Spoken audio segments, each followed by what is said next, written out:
Technique ক্লাসে তোমাদের সকলকে স্বাগত। আজকের আমার আলোচ্য বিষয় 2025 সালের অষ্টম শ্রেণীর প্রথম পর্যায়ক্রমিক মূল্যায়নের ইতিহাসের সেট 1 থেকে সেট 5 অবধি প্রশ্নের উত্তর। তোমাদের এর আগে এই 5টা সেটের প্রশ্ন উত্তর করিয়েছি, এছাড়াও তোমাদের চ্যাপ্টারের সাজেশন করিয়েছি। তাই এইখানে তোমরা যেমন 5টা সেটের প্রশ্ন উত্তর পাচ্ছ এবং সবশেষে বোনাস হিসাবে তোমাদের last minute suggestion, chapter wise যে সাজেশনগুলো রয়েছে সেগুলো রয়েছে, অর্থাৎ 5টা সেটের প্রশ্ন প্লাস চ্যাপ্টার ওয়াইজ সাজেশন তোমরা এখানে পেতে চলেছো এই ভিডিওর মধ্যে। তাই তোমরা মন দিয়ে এই ভিডিওটা দেখতে থাকো। আমাদের আজকের আলোচ্য বিষয় 2025 সালের অষ্টম শ্রেণীর প্রথম পর্যায়ক্রমিক মূল্যায়নের ইতিহাসের সেট 1-এর প্রশ্ন এবং তার উত্তর। তোমাদের প্রথম পর্যায়ক্রমিক মূল্যায়ন এবার হলিস্টিক প্যাটার্ন অনুযায়ী হবে, অর্থাৎ এর আগে পর্যন্ত তোমাদের প্রথম পর্যায়ক্রমিক মূল্যায়নে পূর্ণমান ছিল 15, কিন্তু এবছর থেকে তোমাদের প্রথম পর্যায়ক্রমিক মূল্যায়নে পূর্ণমান থাকবে 30। তো যেহেতু এবার থেকে তোমাদের হলিস্টিক যে রেজাল্ট কার্ড সেটা চালু হচ্ছে, তার জন্য কিন্তু এই সিস্টেমটা চালু হয়েছে। তো এই হলিস্টিক প্যাটার্ন সম্বন্ধে তোমাদের ধারণা অনেকটাই কম রয়েছে, তার জন্য তোমাদের জন্য এই সেটটা নিয়ে এসেছি। তাই এই সেট শুরু করার আগে তোমাদের এই হলিস্টিক প্যাটার্ন অনুযায়ী তোমাদের মাস ডিস্ট্রিবিউশন কেমন হবে সেটা একবার দেখে নেবো, তারপরে আমি তোমাদের প্রশ্ন এবং তার উত্তরে ঢুকবো। তবে ভিডিও শুরু করে বলে রাখি, তোমরা যারা এই চ্যানেল নতুন তারা অবশ্যই চ্যানেলটিকে সাবস্ক্রাইব করে দিও এবং পাশে থাকা বেল আইকনটি প্রেস করে দিও। দেখো, প্রথমে তোমাদের সিলেবাসে কি কি রয়েছে সেটা একবার দেখে নাও। প্রথম অধ্যায়ে রয়েছে ইতিহাসের ধারণা। এই প্রথম অধ্যায় থেকে পর্যায়ক্রমিক মূল্যায়নে কোনো রকম প্রশ্ন রাখা যাবে না। তারপর দ্বিতীয় অধ্যায় কি রয়েছে, আঞ্চলিক শক্তির উত্থান। তৃতীয় অধ্যায় থেকে রয়েছে ঔপনিবেশিক কর্তৃত্ব প্রতিষ্ঠা। অর্থাৎ বোঝা যাচ্ছে দ্বিতীয় আর তৃতীয় এই দুটো চ্যাপ্টার থেকেই কিন্তু তোমাদের প্রশ্ন আসতে চলেছে। এবার দেখো তোমাদের মার্কস ডিস্ট্রিবিউশনটা তোমরা দেখে নাও একবার। তো দেখো, এই যে দুটো চ্যাপ্টার রয়েছে সেখান থেকে তোমাদের এমসিকিউ আসবে 5টা, এসএকিউ অর্থাৎ 1 নম্বর প্রশ্ন আসবে 10টা, 2 নম্বর প্রশ্ন আসবে 5টা এবং 5 নম্বর প্রশ্ন আসবে 1টা। এভাবে 5 আর 10-এ 15, 15 আর 10-এ 25 আর 5-এ 30, এইভাবে তোমাদের 30 নম্বরের মার্কস ডিস্ট্রিবিউশন হবে। তো এবার দেখো তোমাদের প্রথমে কি রয়েছে, নিচের প্রশ্নগুলির উত্তর বেছে নিয়ে লেখো। 1 গুণ 5 সমান 5, এগুলি এমসিকিউ প্রশ্ন। প্রথম যে প্রশ্ন সেটা দেখো, 1.1 স্বেচ্ছায় অধীনতামূলক মিত্রতার নীতি মেনে নিয়েছিলেন? Option A Tipu Sultan, B Saadat Khan, C Nizam. উত্তর হচ্ছে নিজাম। নেক্সট প্রশ্নে চলে আসবো। 1.2-এর যে প্রশ্ন, ঔরঙ্গজেবের শাসনকালে মুর্শিদ কুলি খান ছিলেন বাংলার দেওয়ান, ফৌজদার, জমিদার নাকি নায়েব? উত্তর হচ্ছে দেওয়ান। অপশন এ হচ্ছে সঠিক উত্তর। পরের প্রশ্ন, 76-এর মন্বন্তর হয়েছিল 1176 খ্রিস্টাব্দে, 1276 খ্রিস্টাব্দে, 1376 খ্রিস্টাব্দে? এর উত্তর হচ্ছে 1176 খ্রিস্টাব্দে। পরের প্রশ্ন চলে যাবো 1.4, মীর কাসিম বাংলার রাজধানী হিসেবে মুর্শিদাবাদের বদলে বেছে নিয়েছিলেন কলকাতাকে, কাটোয়াকে, মুঙ্গেরকে, বর্ধমানকে? এর যেটা সঠিক উত্তর সেটা হবে, দেখে নাও, মুঙ্গেরকে। পরের যে প্রশ্ন 1.5, সত্য বিলোপ নীতি প্রবর্তন করেন লর্ড কর্নওয়ালিস, লর্ড ডালহৌসি নাকি লর্ড ক্যানিং? এর যেটা সঠিক উত্তর সেটা হচ্ছে বি, লর্ড ডালহৌসি। তারপরে 2-এর দাগের প্রশ্ন, 5টা তোমাদের এমসিকিউ হয়ে গেল। নিচের প্রশ্নগুলোর এক কথায় উত্তর দাও। 1 গুণ 10 সমান 10। প্রথম যে প্রশ্ন দেখো, 2.1 পন্ডিচেরির ফরাসি গভর্নর কে ছিলেন? উত্তর লিখবে পন্ডিচেরির ফরাসি গভর্নর ছিলেন জোসেফ দুপ্লে। নেক্সট প্রশ্ন, কে কবে ইজারাদারি ব্যবস্থা চালু করেন? উত্তর লিখবে ওয়ারেন হেস্টিং 1772 খ্রিস্টাব্দে ইজারাদারি ব্যবস্থা চালু করেন। নেক্সট কোশ্চেন 2.3 সলবায়ের সন্ধি কবে স্বাক্ষরিত হয়েছিল? উত্তর লিখবে 1782 খ্রিস্টাব্দে সলবায়ের সন্ধি স্বাক্ষরিত হয়েছিল। নেক্সট প্রশ্ন 2.4 কবে ফোর্ট উইলিয়াম প্রতিষ্ঠা হয়? 1800 খ্রিস্টাব্দে ফোর্ট উইলিয়াম তৈরি করা হয়েছিল। নেক্সট প্রশ্ন 5 নম্বর, অন্ধকূপ হত্যা ঘটনাটি কে অতিরঞ্জিত বলে প্রমাণ করেছিলেন কে? উত্তর লিখবে ঐতিহাসিক অক্ষয় কুমার মৈত্র। নেক্সট প্রশ্ন, কে কবে বেনারসে হিন্দু কলেজের প্রতিষ্ঠা করেন? উত্তর লিখবে 1791 খ্রিস্টাব্দে জোনাথন ডানকান বেনারসে হিন্দু কলেজ প্রতিষ্ঠা করেন। পরের প্রশ্ন 2.7 হীরাপদ শাহের বড় ছেলের নাম কি ছিল? মানিক চাঁদ। নেক্সট প্রশ্ন 8 নম্বর, বোম্বাই প্রেসিডেন্সির মূল গোড়াপত্তন কোথায় হয়েছিল? এর উত্তর তোমরা লিখবে দেখো, সুরাটে। নেক্সট প্রশ্ন 9 নম্বর, কত খ্রিস্টাব্দে মুর্শিদ কুলি খান মারা যান? উত্তর লিখবে 1727 খ্রিস্টাব্দে মুর্শিদ কুলি খান মারা যান। নেক্সট প্রশ্ন 10 নম্বর, কলকাতা মাদ্রাসা কবে প্রতিষ্ঠা হয়? 1781 খ্রিস্টাব্দে কলকাতা মাদ্রাসা প্রতিষ্ঠা হয়। 3 দাগের প্রশ্ন, নিচের প্রশ্নগুলির সংক্ষিপ্ত উত্তর দাও, যে কোনো 5টি। এখানে প্রতিটি প্রশ্নের মান আছে কিন্তু 2 করে। প্রথম যে প্রশ্ন দেখে নাও, ফরাসি দ্বন্দ্ব সম্পর্কে কি জানা যায়? এর উত্তর তোমরা লিখবে, ভারতে উপনিবেশ গড়ে তোলা আর বাণিজ্যের উপর নিয়ন্ত্রণ প্রতিষ্ঠা করা নিয়ে 20 বছর ধরে ব্রিটিশদের সঙ্গে ফরাসিদের স্বার্থের সংঘাত চলছিল। 1744 থেকে 1763 খ্রিস্টাব্দের মধ্যে দক্ষিণ ভারতের কর্ণাটক অঞ্চলে 3টি ইঙ্গো ফরাসি যুদ্ধ ঘটে। ভারতে ফরাসিদের গুরুত্বপূর্ণ কেন্দ্র ছিল চন্দননগর ও পন্ডিচেরি। এই সময় পন্ডিচেরির ফরাসি গভর্নর ছিলেন জেনারেল ডুপ্লে। 1730 খ্রিস্টাব্দে বন্দিবাসের যুদ্ধে ফরাসিদের চূড়ান্ত পরাজয় ঘটে। এই পরাজয়ের ফলে ভারতে ব্রিটিশদের ক্ষমতা বিস্তারের পথে আর কোনো ইউরোপীয় প্রতিদ্বন্দ্বিতার বাধা রইল না। পরের প্রশ্ন 3.2, মুর্শিদকুলির আমলে বাংলার ব্যবসা বাণিজ্যের পরিবেশ কিরূপ ছিল? এর উত্তরে তোমরা লিখবে, মুর্শিদকুলির আমলে বাংলার রাজনৈতিক পরিবেশ ব্যবসা বাণিজ্যের পক্ষে অনুকূল ছিল। স্থলপথ ও সমুদ্রপথে নানান দ্রব্য সুবা বাংলা থেকে রপ্তানি করা হতো। হিন্দু, মুসলমান ও আর্মেনীয় বণিকরা এই ব্যবসায় প্রভাবশালী ছিলেন। এদের মধ্যে অন্যতম ছিলেন হিন্দু ব্যবসায়ী উমিচাঁদ ও আর্মেনীয় ব্যবসায়ী খোজা ওয়াজিদ। এইসব ধনী ব্যবসায়ী ও মহাজনদের হাতে অর্থনৈতিক ও রাজনৈতিক ক্ষমতা ছিল। মুর্শিদাবাদের বিখ্যাত ব্যবসায়ী ছিলেন জগৎ শেঠ। সুবা বাংলার কোষাগার ও টাকশাল তার পরোক্ষ নিয়ন্ত্রণেই চলত। শাসকেরা এদের সহায়তার উপরই নির্ভর করতেন। পরের প্রশ্ন দেখো 3.3, পিট প্রণীত ভারত শাসন আইনে কি বলা হয়েছে? উত্তর লিখবে, 1784 খ্রিস্টাব্দে ব্রিটেনের নতুন প্রধানমন্ত্রী উইলিয়াম পিট একটি নতুন আইন তৈরি করেন। একে বলা হয় পিটের ভারত শাসন আইন। এই আইন অনুসারে একটি বোর্ড অফ কন্ট্রোল তৈরি করা হয়। সেই বোর্ডকে কোম্পানির সামরিক ও অসামরিক শাসন ও রাজস্ব ব্যবস্থা পরিচালনার পুরো দায়িত্ব দেওয়া হয়। পাশাপাশি এই আইনে স্পষ্ট বলা হয়েছে যে ভারতের কোম্পানির সমস্ত প্রশাসনিক কর্তাই গভর্নর জেনারেলের কর্তৃত্ব মেনে চলতে বাধ্য। এর ফলে ভারতে ব্রিটিশ কোম্পানির কার্যকলাপের উপর ব্রিটেনের পার্লামেন্ট নিশ্চিতভাবে নজরদারি করতে পারে। বোঝা যাচ্ছে এই প্রশ্নটা কিন্তু তোমাদের পরীক্ষার জন্য খুব ইম্পর্টেন্ট। পরবর্তী প্রশ্নে যাওয়ার আগে তোমাদের বলে রাখি, তোমাদের যেহেতু এবার বললাম 30 নম্বরের পরীক্ষা হলিস্টিক প্যাটার্ন অনুযায়ী, তো এই বিষয়টা তোমাদের কাছে নতুন, তার জন্য আমি তোমার জন্য আরো 5-6টা সেট এর প্রশ্ন এবং তার উত্তর নিয়ে আসবো। তো কোন সাবজেক্টের সেট তোমাদের আগে দরকার সেটা কিন্তু অবশ্যই কমেন্ট লিখে জানাবে।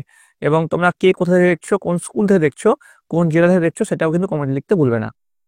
পরের প্রশ্ন 3.4, আলীবর্দী খান বাংলার কিভাবে শাসন কার্য পরিচালনা করতেন? উত্তর লিখবে, 1727 খ্রিস্টাব্দে মুর্শিদকুলির মৃত্যুর পর তার উত্তরাধিকার নিয়ে গোলযোগ বাঁধলে সেই পরিস্থিতিতে জগৎ শেঠ ও কয়েকজন ক্ষমতাবান জমিদারের সহায়তায় সেনাপতি আলীবর্দী খান বাংলার শাসন ক্ষমতা দখল করেন। আলীবর্দী শাসনকালেই মুঘলদের হাত থেকে সুবা বাংলার অধিকার চলে যায়। তার আমলে শাসনতান্ত্রিক কোনো খবরাখবর ও রাজস্ব দিল্লির মুঘল সম্রাটকে দেওয়া হতো না। মুঘল কর্তৃত্বকে আনুষ্ঠানিকভাবে স্বীকার করলেও আলীবর্দী বাংলা, বিহার ও উড়িষ্যার একটি স্বশাসিত শাসন ব্যবস্থা পরিচালনা করতেন। চলে পরের প্রশ্ন 5 নম্বরের প্রশ্ন, কোম্পানি পরিচালিত আইন ব্যবস্থাকে সুসংহত করার ক্ষেত্রে লর্ড কর্নওয়ালিস কি ভূমিকা নিয়েছিলেন? উত্তর লিখবে, কোম্পানি পরিচালিত আইন ব্যবস্থাকে সুসংহত করার ক্ষেত্রে লর্ড কর্নওয়ালিসের ভূমিকা ছিল অনস্বীকার্য। পয়েন্ট দিবে প্রথমত। লিখবে, জেলা থেকে সদর পর্যন্ত বিচার ব্যবস্থা সুপরিকল্পিতভাবে সাজানো হয়। দ্বিতীয়ত, তিনি আইনগুলিকে সাজিয়ে গুছিয়ে কোডের আকার দেন।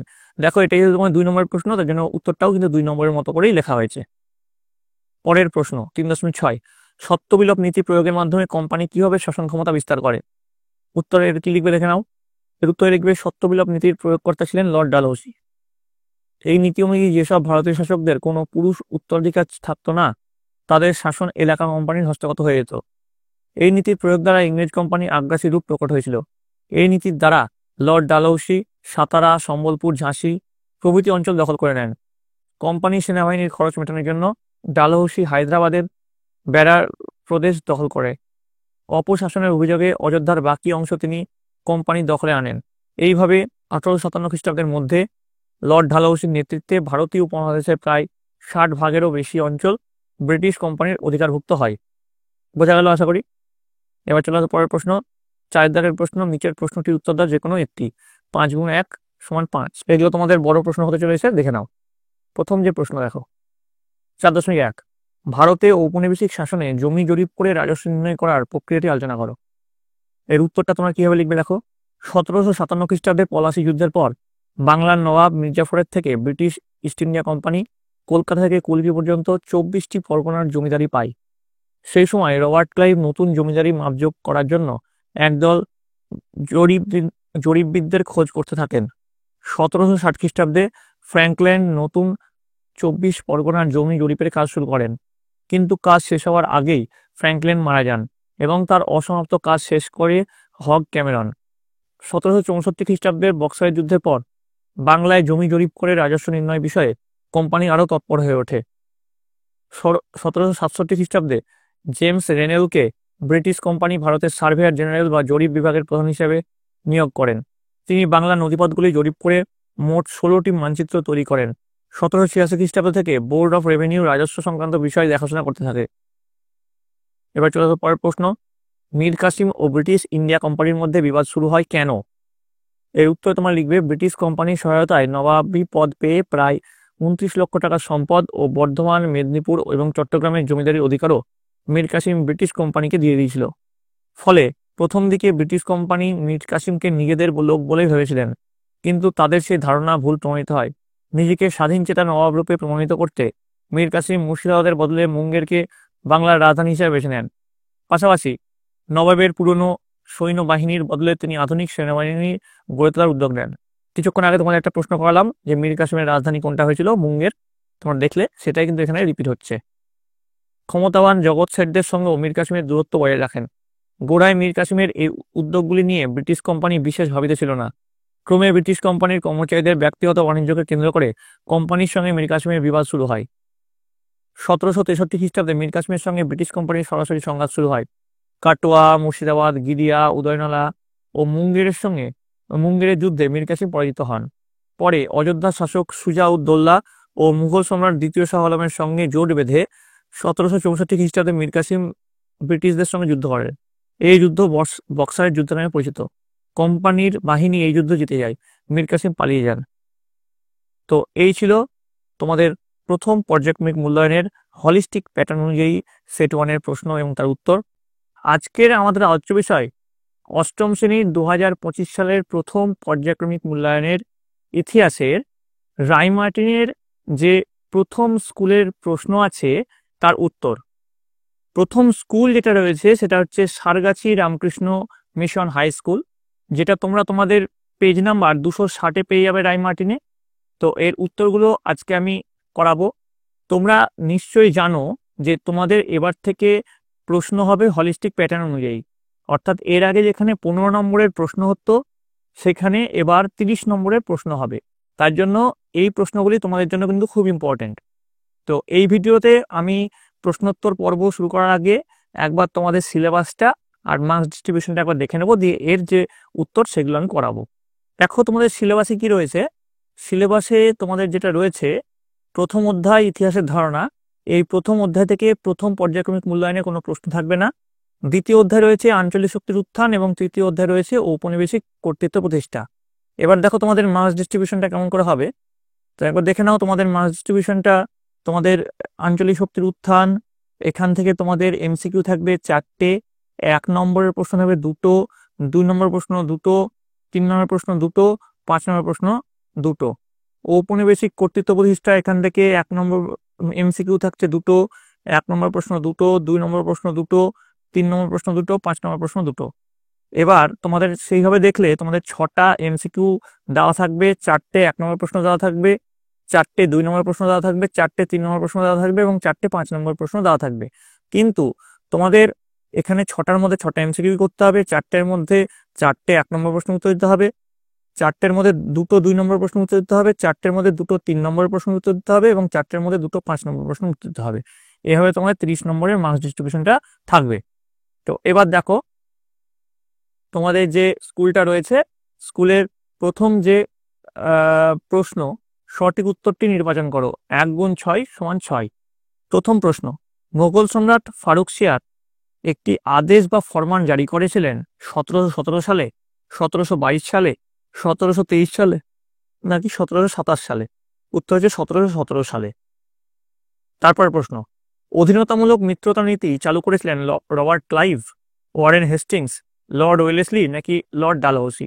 উত্তর হচ্ছে লর্ড ওয়েলেসলি। নেক্সট দেখো 3 নম্বর, সলভয়ের চুক্তি হয়েছিল 1765, নাকি 1770, নাকি 1782, নাকি 1802 সালে? উত্তর হচ্ছে 1782 সালে। নেক্সট, ব্রিটিশ কোম্পানিকে বাংলা, বিহার, উড়িষ্যার দেওয়ানির অধিকার দেন রবার্ট ক্লাইভ, সম্রাট দ্বিতীয় শাহ আলম, সম্রাট ফারুক সিয়ার, নাকি সম্রাট ঔরঙ্গজেব? উত্তর হচ্ছে সম্রাট দ্বিতীয় শাহ আলম। 5 নম্বর, ফোর্ট উইলিয়াম কলেজ প্রতিষ্ঠা করা হয়েছিল 1793, নাকি 1800, নাকি 1802, নাকি 1823? উত্তর হচ্ছে 1800 সালে। নেক্সট প্রশ্ন, এশিয়াটিক সোসাইটি কলকাতায় প্রতিষ্ঠা করেছিলেন উইলিয়াম কেরি, নাকি উইলিয়াম জোন্স, নাকি লর্ড ওয়েলেসলি, নাকি লর্ড কর্নওয়ালিস? উত্তর হচ্ছে উইলিয়াম জোন্স। চলে আসবো নেক্সট প্রশ্নে। ঠিক না ভুল লেখো, 1 গুণ 4 সমান 4। প্রথম প্রশ্ন, 1727 খ্রিস্টাব্দে মুর্শিদকুলিকে বাংলার নাজিম পদ দেওয়া হয়। তো এটা হচ্ছে একদম ভুল। তো সঠিক উত্তর হচ্ছে 1717 খ্রিস্টাব্দে। পরের প্রশ্ন, মুর্শিদকুলির মতো আলীবর্দী খানও বাংলার ইউরোপীয় বণিকদের বাণিজ্যের বিষয়ে ইতিবাচক মনোভাব দেখিয়েছিলেন। এটা একদম ঠিক। পরের প্রশ্ন, লর্ড ওয়েলেসলি সিভিল সার্ভিস বা অসামরিক প্রশাসন ব্যবস্থা চালু করেন। তো এটাও সঠিক উত্তর হচ্ছে লর্ড কর্নওয়ালিস, তার জন্য এটা ভুল হবে, ওয়েলেসলি হবে না। পরের প্রশ্ন, 1793 খ্রিস্টাব্দে কোম্পানি 10 সালা বন্দোবস্ত চালু করেন। এটাও ভুল, এর সঠিক উত্তর হচ্ছে 1790 খ্রিস্টাব্দে। তো তোমাদের পরবর্তী প্রশ্নে যাওয়ার আগে বলে রাখি, তোমাদের জন্য আমি রায় মার্টিনের সমস্ত প্রশ্ন এবং তার উত্তর যেমন করাবো, তেমনি তোমাদের সাজেশনের প্রশ্ন এবং উত্তরও দিব। তো কোনটা তোমরা আগে চাও সেটা কমেন্ট লিখে অবশ্যই জানাবে, এবং সেই কমেন্টে তোমরা তোমাদের স্কুলের নাম, কোন জেলায় লিখছো সেটা কিন্তু লিখতে ভুলবে না। তারপরে দেখো 3 দাগের প্রশ্ন, নিচের প্রশ্নগুলির সংক্ষিপ্ত উত্তর দাও, যে কোনো দুটি। 2 গুণ 2 সমান 4। তো দেখো প্রথম যে প্রশ্ন কি আছে, পলাশির লুণ্ঠন বলতে কি বোঝো? উত্তর লিখবে 1757 খ্রিস্টাব্দে পলাশির যুদ্ধে ব্রিটিশ কোম্পানি জয়লাভ করে। ইংরেজরা সিরাজউদ্দৌলাকে সরিয়ে মীর জাফরকে বাংলার নবাব পদে বসান। পলাশির যুদ্ধের পর ব্রিটিশ কোম্পানি বিভিন্নভাবে নবাব মীর জাফরের কাছ থেকে প্রচুর অর্থ আদায় করে। রবার্ট ক্লাইভ সহ কোম্পানির উচ্চপদস্থ কর্মচারীরাও ব্যক্তিগতভাবে প্রচুর অর্থ নেয়। কোম্পানির পক্ষ থেকে প্রচুর অর্থ লুণ্ঠন করে ব্রিটেনে পাঠিয়ে দেওয়া হয়। সব মিলিয়ে প্রায় 3 কোটি টাকার সম্পদ ইংরেজরা আদায় করে। পলাশির যুদ্ধের পর মীর জাফরের কাছ থেকে ইংরেজদের অর্থ আত্মসাৎকে পলাশির লুণ্ঠন বলা হয়। নেক্সট দেখো 2 নম্বর, দ্বৈত শাসন ব্যবস্থা বলতে কি বোঝো? উত্তর লিখবে, বাংলায় দ্বৈত শাসন ব্যবস্থার প্রবর্তক ছিলেন লর্ড ক্লাইভ। 1765 খ্রিস্টাব্দে ইংরেজ ইস্ট ইন্ডিয়া কোম্পানি মুঘল সম্রাট দ্বিতীয় শাহ আলমের কাছ থেকে বাংলা প্রদেশের দেওয়ানি লাভ করার ফলে বাংলায় যে নতুন শাসন ব্যবস্থা সূচনা হয় তাকে দ্বৈত শাসন ব্যবস্থা বলা হয়। নেক্সট দেখো 3 নম্বর, 1773 খ্রিস্টাব্দে রেগুলেটিং অ্যাক্টে কি বলা হয়েছিল? উত্তর কি লিখবে দেখো, রবার্ট ক্লাইভ কর্তৃক প্রবর্তিত দ্বৈত শাসন ও 76-এর মন্বন্তরের ফলে বাংলার রাজনৈতিক ও অর্থনৈতিক ক্ষেত্রে দারুণ বিপর্যয় নেমে আসে। তো কারণ উদ্দেশ্য পয়েন্ট টিপে দিয়ে লিখবে, পলাশি যুদ্ধের পরবর্তী সময়ে ইস্ট ইন্ডিয়া কোম্পানির কর্মচারীদের অত্যাচার, তাদের অর্থলিপ্সা এবং কোম্পানির আভ্যন্তরীণ শাসন ব্যবস্থা ত্রুটি ও দুর্নীতি ব্রিটিশ পার্লামেন্টের দৃষ্টি আকর্ষণ করে। ইস্ট ইন্ডিয়া কোম্পানি ভারতে বাণিজ্যিক সংস্থা থেকে রাজনৈতিক ক্ষমতা দখলের পথে যেভাবে এগিয়ে যাচ্ছিল, তাতে ব্রিটিশ পার্লামেন্ট কোম্পানির গতিবিধি নিয়ন্ত্রণের প্রয়োজনীয়তা উপলব্ধি করেন। 76-এর মন্বন্তরের সময়ে রাজস্ব আদায় না হওয়ার ফলে কোম্পানির অর্থভাণ্ডার প্রায় শূন্য হয়ে পড়ে। 1773 খ্রিস্টাব্দে কোম্পানি ব্রিটিশ সরকারের কাছে অর্থ সাহায্য চাইলে ব্রিটিশ পার্লামেন্ট কোম্পানির কার্যকলাপে হস্তক্ষেপ করে। এবার পয়েন্ট দিবে রেগুলেটিং অ্যাক্ট, যে লিখবে, এই মর্মে 1773 খ্রিস্টাব্দে ব্রিটিশ পার্লামেন্ট একটি আইন পাস করে। যেহেতু এই আইনের মুখ্য উদ্দেশ্য ছিল কোম্পানির কার্যকলাপ নিয়ন্ত্রণ করা, সেহেতু এই আইন রেগুলেটিং অথবা নিয়ন্ত্রণের আইন নামে খ্যাত। চলো পরের প্রশ্ন 4 নম্বর, পিটের ভারত শাসন আইনে কি বলা হয়েছিল? উত্তর লিখবে, 1784 খ্রিস্টাব্দে প্রবর্তিত পিটের ভারত শাসন আইন অনুযায়ী বোর্ড অফ কন্ট্রোল তৈরি করা হয়। এই বোর্ডের উপর কোম্পানির সামরিক ও অসামরিক শাসন ও রাজস্ব ব্যবস্থা পরিচালনার সম্পূর্ণ দায়িত্ব অর্পণ করা হয়। ভারতে কোম্পানির সমস্ত প্রশাসনিক কর্তাদের উপর গভর্নর জেনারেল আধিপত্য এই আইন দ্বারা প্রতিষ্ঠিত হয়। চলে আসবো 4 দাগের প্রশ্ন, নিচের প্রশ্নগুলির উত্তর দাও, যে কোনো দুটি। 3 গুণ 2 সমান 6। প্রতিটি প্রশ্নের মান এখানে কিন্তু 3 করে থাকবে। প্রথম প্রশ্ন, দেওয়ানি লাভের মানে 1765 খ্রিস্টাব্দের এর গুরুত্বটা লিখতে বলেছে। তো উত্তর লিখবে, পয়েন্ট করবে দেওয়ানি লাভের গুরুত্ব দিয়ে। প্রথম পয়েন্ট দিবে কোম্পানির বৈধতা প্রতিষ্ঠা দিয়ে লিখবে, দেওয়ানি লাভের ফলে বাংলা তথা ভারতের প্রশাসনিক ব্যবস্থায় ইংরেজ ইস্ট ইন্ডিয়া কোম্পানির আইনগত বৈধতা প্রতিষ্ঠিত হয়। এরপর থেকে কোম্পানির বিরুদ্ধে নবাবের সংগ্রাম করার ক্ষমতা লোপ পায়। এর ফলে ইংরেজ ইস্ট ইন্ডিয়া কোম্পানি বাণিজ্যিক প্রতিষ্ঠান থেকে রাজনৈতিক প্রতিষ্ঠানে উন্নীত হয়।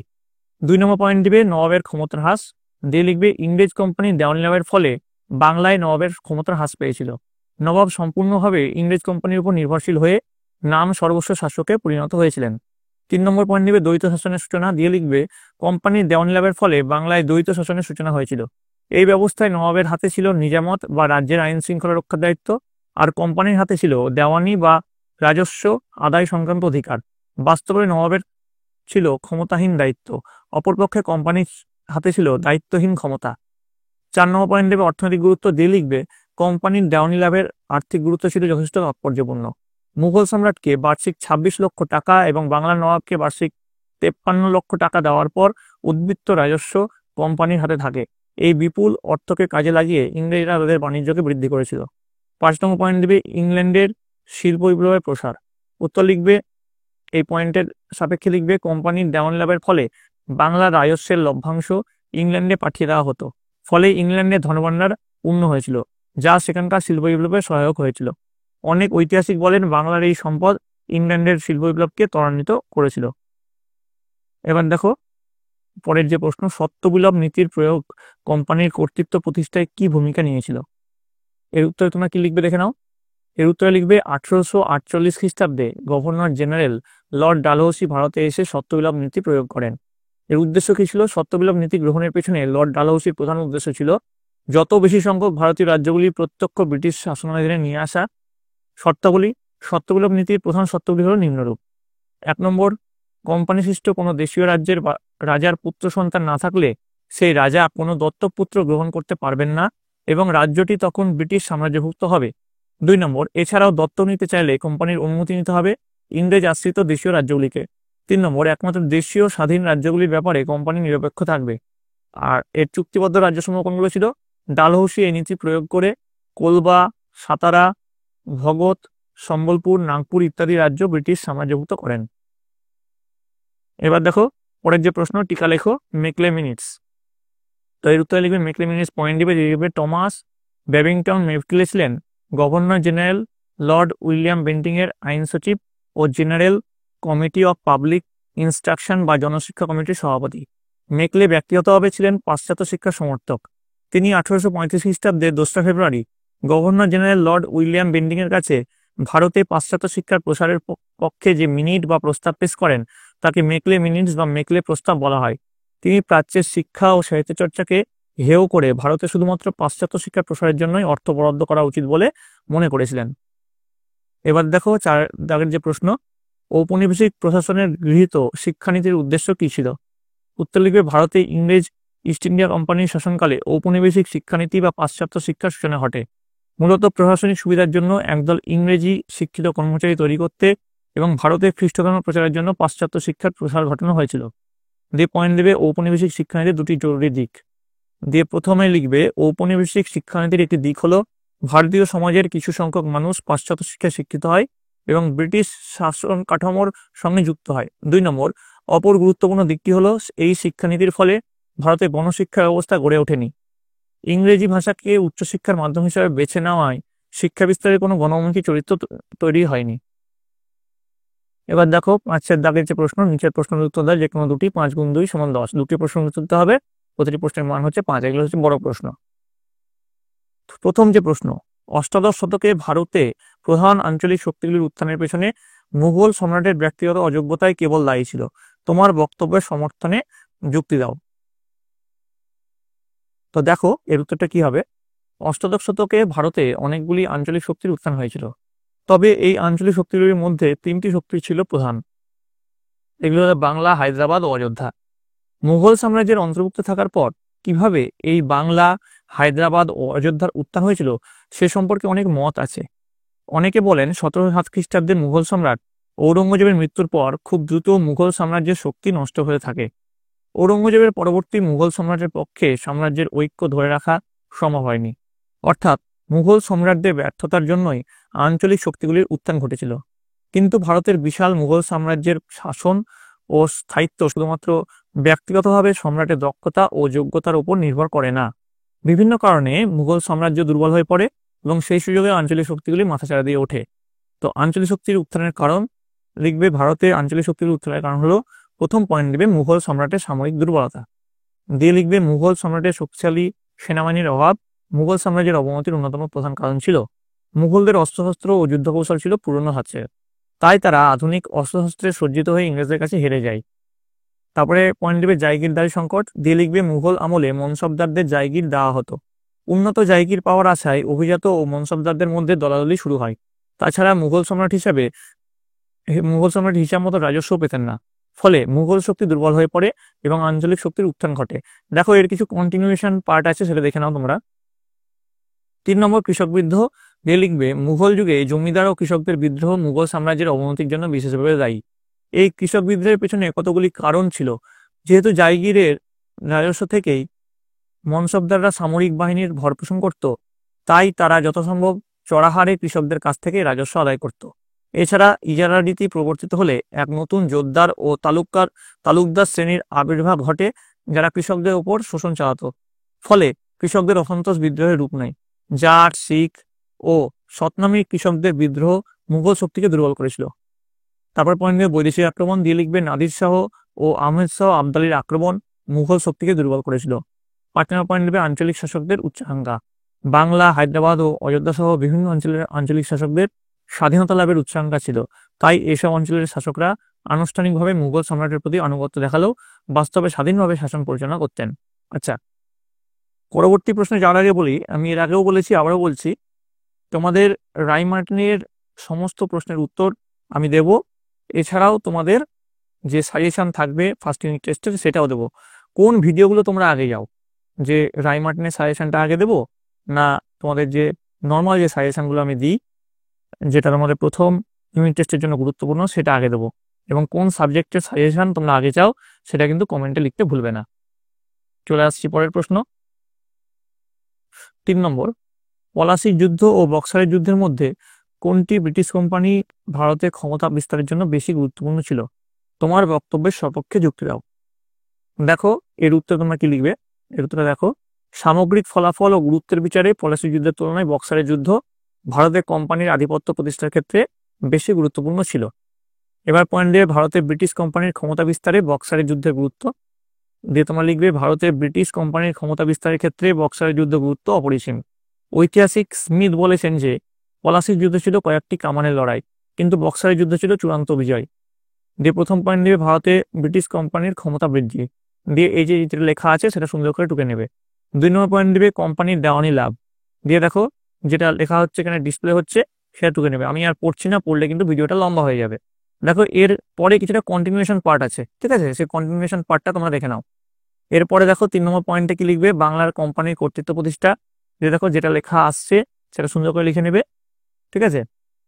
এবার 4 নম্বর পয়েন্ট আছে ইংরেজ বাহিনীর মর্যাদা বৃদ্ধি ও শ্রেষ্ঠত্ব প্রতিষ্ঠা, দেখো যেটা লেখা আসছে সেটা সুন্দর করে তোমরা লিখে নেবে।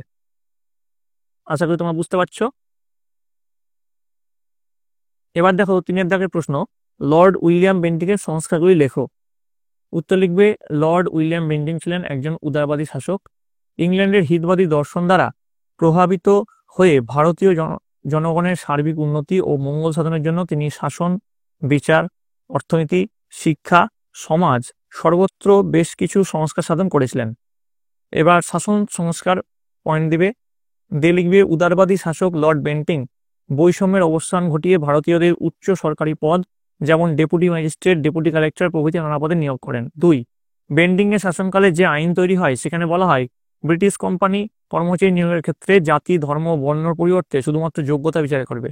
3, লর্ড উইলিয়াম বেন্টিং এর শাসনকালে ব্রিটিশ পার্লামেন্ট কোম্পানির জন্য সনদ আইন প্রবর্তন করেন এবং তিনি কার্যনির্বাহী পরিষদের সদস্য সংখ্যা বৃদ্ধি করেন।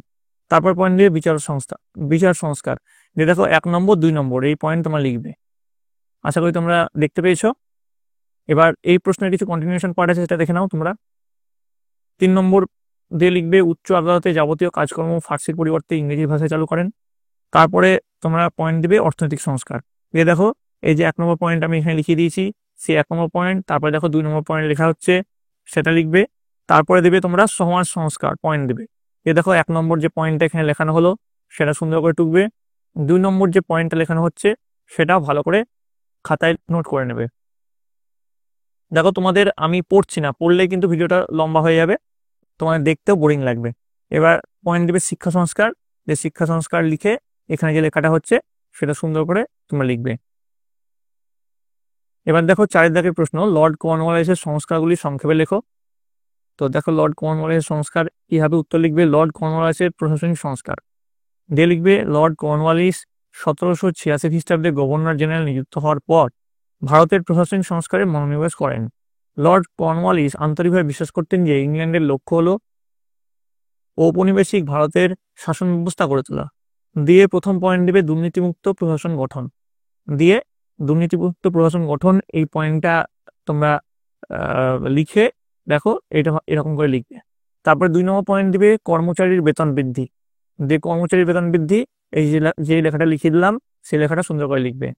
তারপরে 3 নম্বর পয়েন্ট দেবে ইউরোপীয়দের নিয়োগ, দিয়ে দেখো লর্ড কর্নওয়ালিস সরকারি উচ্চ পদে বা বছরে 500 পাউন্ডের বেশি বেতনের চাকরিতে ভারতীয়দের নিয়োগ নিষিদ্ধ করেন, ওইসব উচ্চ পদে ইউরোপীয়দের নিয়োগ প্রথা চালু করেন, এরকম লিখবে। 4 নম্বর পয়েন্ট লিখবে পুলিশি ব্যবস্থা সংস্কার, দিয়ে এই যেটা লিখিয়ে দিলাম সেটা সুন্দর করে তোমরা লিখবে।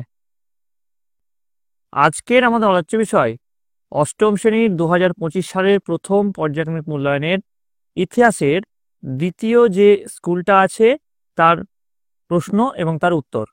তোমরা এটা তোমাদের রায় মার্টিনের যে বইটা আছে সেখানে 261 নম্বর পেজে পেয়ে যাবে।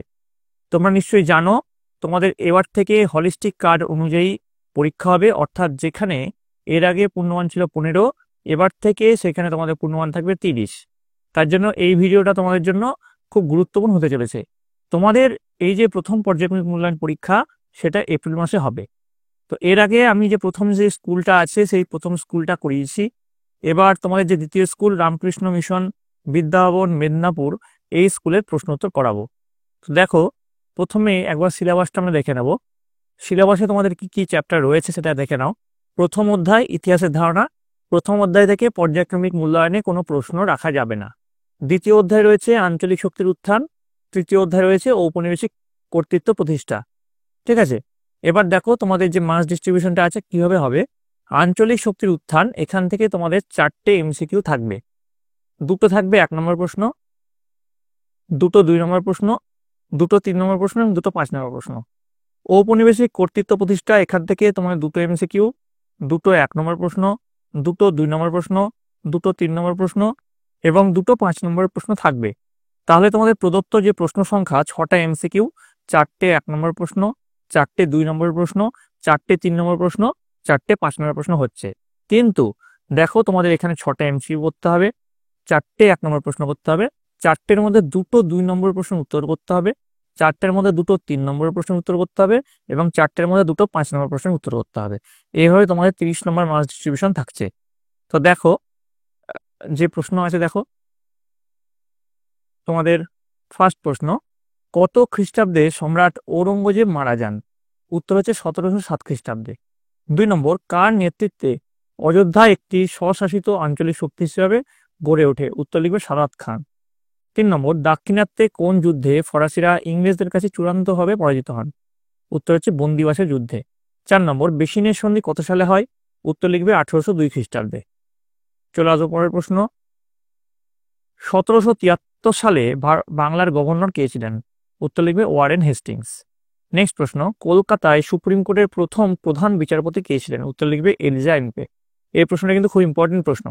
7 নম্বর প্রশ্ন, কার নেতৃত্বে সংস্কৃত কলেজে পঠন পাঠন শুরু হয়?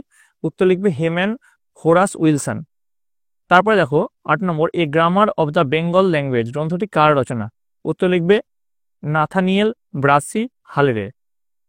পরবর্তী প্রশ্নে যাওয়ার আগে বলে রাখি, তোমরা জানো যেহেতু এবার হলিস্টিক প্যাটার্ন অনুযায়ী তোমাদের পরীক্ষা হবে, তোমাদের এই রায় মার্টিনের সমস্ত সাবজেক্টের প্রশ্ন এবং উত্তর আমি করাবো। কোন সাবজেক্টের কোন স্কুলের প্রশ্ন উত্তর তোমরা আগে চাও সেটা অবশ্যই কমেন্ট লিখে জানাবে। এছাড়াও তোমাদের ফার্স্ট ইউনিট টেস্টে যে আমি সাজেশনটা দিয়েছি অলরেডি একটা সেট দেওয়া হয়েছে, সেখানে আরও 4 থেকে 5টা সাজেশনের সেট দেওয়া হবে। তো সেইগুলো যদি তোমরা আগে চাও সেটাও কমেন্ট লিখে জানাবে। কমেন্টে তোমাদের স্কুলের নাম এবং তোমরা কোন জেলা থেকে লিখছো সেটা লিখতে ভুলবে না। নেক্সট দেখো 2 দাগের প্রশ্ন, নিচের প্রশ্নের উত্তর দাও। 2 গুণ 3 সমান 6। প্রথম যে প্রশ্ন সেটা আমরা দেখে নেব। দেখো প্রথম প্রশ্ন কি রয়েছে, ব্রিটিশ প্রেসিডেন্সি ব্যবস্থা কাকে বলে? এর উত্তরটা লিখবে ব্রিটিশ ইস্ট ইন্ডিয়া কোম্পানি তাদের বাণিজ্যিক স্বার্থে ভারতীয় উপমহাদেশে কতগুলি ঘাঁটি তৈরি করেছিল। ঘাঁটিগুলির মধ্যে প্রধান ছিল মাদ্রাজ, বোম্বাই ও কলকাতা। এই ঘাঁটিগুলিকে কেন্দ্র করেই 3টি প্রেসিডেন্সি তৈরি হয়েছিল। প্রেসিডেন্সিগুলি থেকেই ব্রিটিশ কোম্পানির বাণিজ্যিক কার্যকলাপ চলত। ব্রিটিশ কোম্পানির প্রেসিডেন্সি কেন্দ্রিক কার্যকলাপকে প্রেসিডেন্সি ব্যবস্থা বলা হতো। চলে যাওয়ার পরের প্রশ্ন কি আছে? আমলা কাদের বলা হয়? উত্তর লিখবে প্রশাসনিক কার্যে নিযুক্ত স্থায়ী কর্মচারী যারা যোগ্যতার ভিত্তিতে প্রতিযোগিতামূলক পরীক্ষার মাধ্যমে নিযুক্ত হন তাদের রাষ্ট্রকর্তৃক বা আমলা বলা হয়। নেক্সট দেখো, চুঁইয়ে পড়া নীতি বলতে কি বোঝায়? উত্তর লিখবে পাশ্চাত্য শিক্ষা বিস্তারের সূচনায় ব্রিটিশ সরকারের পক্ষ থেকে বলা হয় যে বাংলার উচ্চ ও মধ্যবিত্ত শ্রেণীর মধ্যে ইংরেজি শিক্ষার প্রসার ঘটানো হলে ওই উচ্চশিক্ষিত লোকেরা সাধারণ জনগণের মধ্যেও তার বিস্তার ঘটাবে। ফিল্টারের জল যেমন উপর থেকে পরিশ্রুত হয়ে চুঁইয়ে নিচে নামে, তেমনি সমাজের উচ্চস্তর থেকে নিম্ন স্তরে শিক্ষা বিস্তারের এই নীতিকেই চুঁইয়ে পড়া নীতি বা ফিল্ট্রেশন থিওরি বলা হয়ে থাকে। নেক্সট আসবো, প্রদত্ত প্রশ্নগুলির উত্তর দাও। 3 × 2 = 6। প্রথম যে প্রশ্ন সেটা একবার দেখে নাও। প্রথম প্রশ্ন কি রয়েছে? ফারুকসিয়ারের ফরমানের গুরুত্ব কি? এর উত্তরে লিখবে 1717 খ্রিস্টাব্দে মুঘল সম্রাট ফারুকসিয়ার ব্রিটিশ ইস্ট ইন্ডিয়া কোম্পানির জন্য যে আদেশ বা ফরমান জারি করেছিলেন তা ভারতের ইতিহাসে খুব গুরুত্বপূর্ণ ছিল। ফারুকসিয়ারের ফরমানের গুরুত্ব পয়েন্ট করবে, দিয়ে লিখবে বাংলায় অবাধে বাণিজ্য করা। পয়েন্ট দিবে, দিয়ে লিখবে ফারুকসিয়ারের ফরমানের জন্য ব্রিটিশ কোম্পানি বাংলায় অবাধে বাণিজ্য করার পথ খুলে গিয়েছিল। 2 নম্বর পয়েন্ট লিখবে বাংলায় ক্ষমতা দখলের পটভূমি রচনা। দিয়ে লিখবে ফারুকসিয়ারের ফরমান লাভ করার ফলে বাংলার নবাবদের সঙ্গে ব্রিটিশ কোম্পানির অর্থনৈতিক ও রাজনৈতিক সংঘাত শুরু হয় এবং ইংরেজরা ক্রমে বাংলার শাসন ক্ষমতা দখল করে। চলে আসবো পরের প্রশ্ন, 2 নম্বরের যে প্রশ্ন, দ্বৈত শাসন ব্যবস্থা বলতে কি বোঝো? উত্তর লিখবে বাংলায় দ্বৈত শাসন ব্যবস্থা প্রবর্তক ছিলেন লর্ড ক্লাইভ।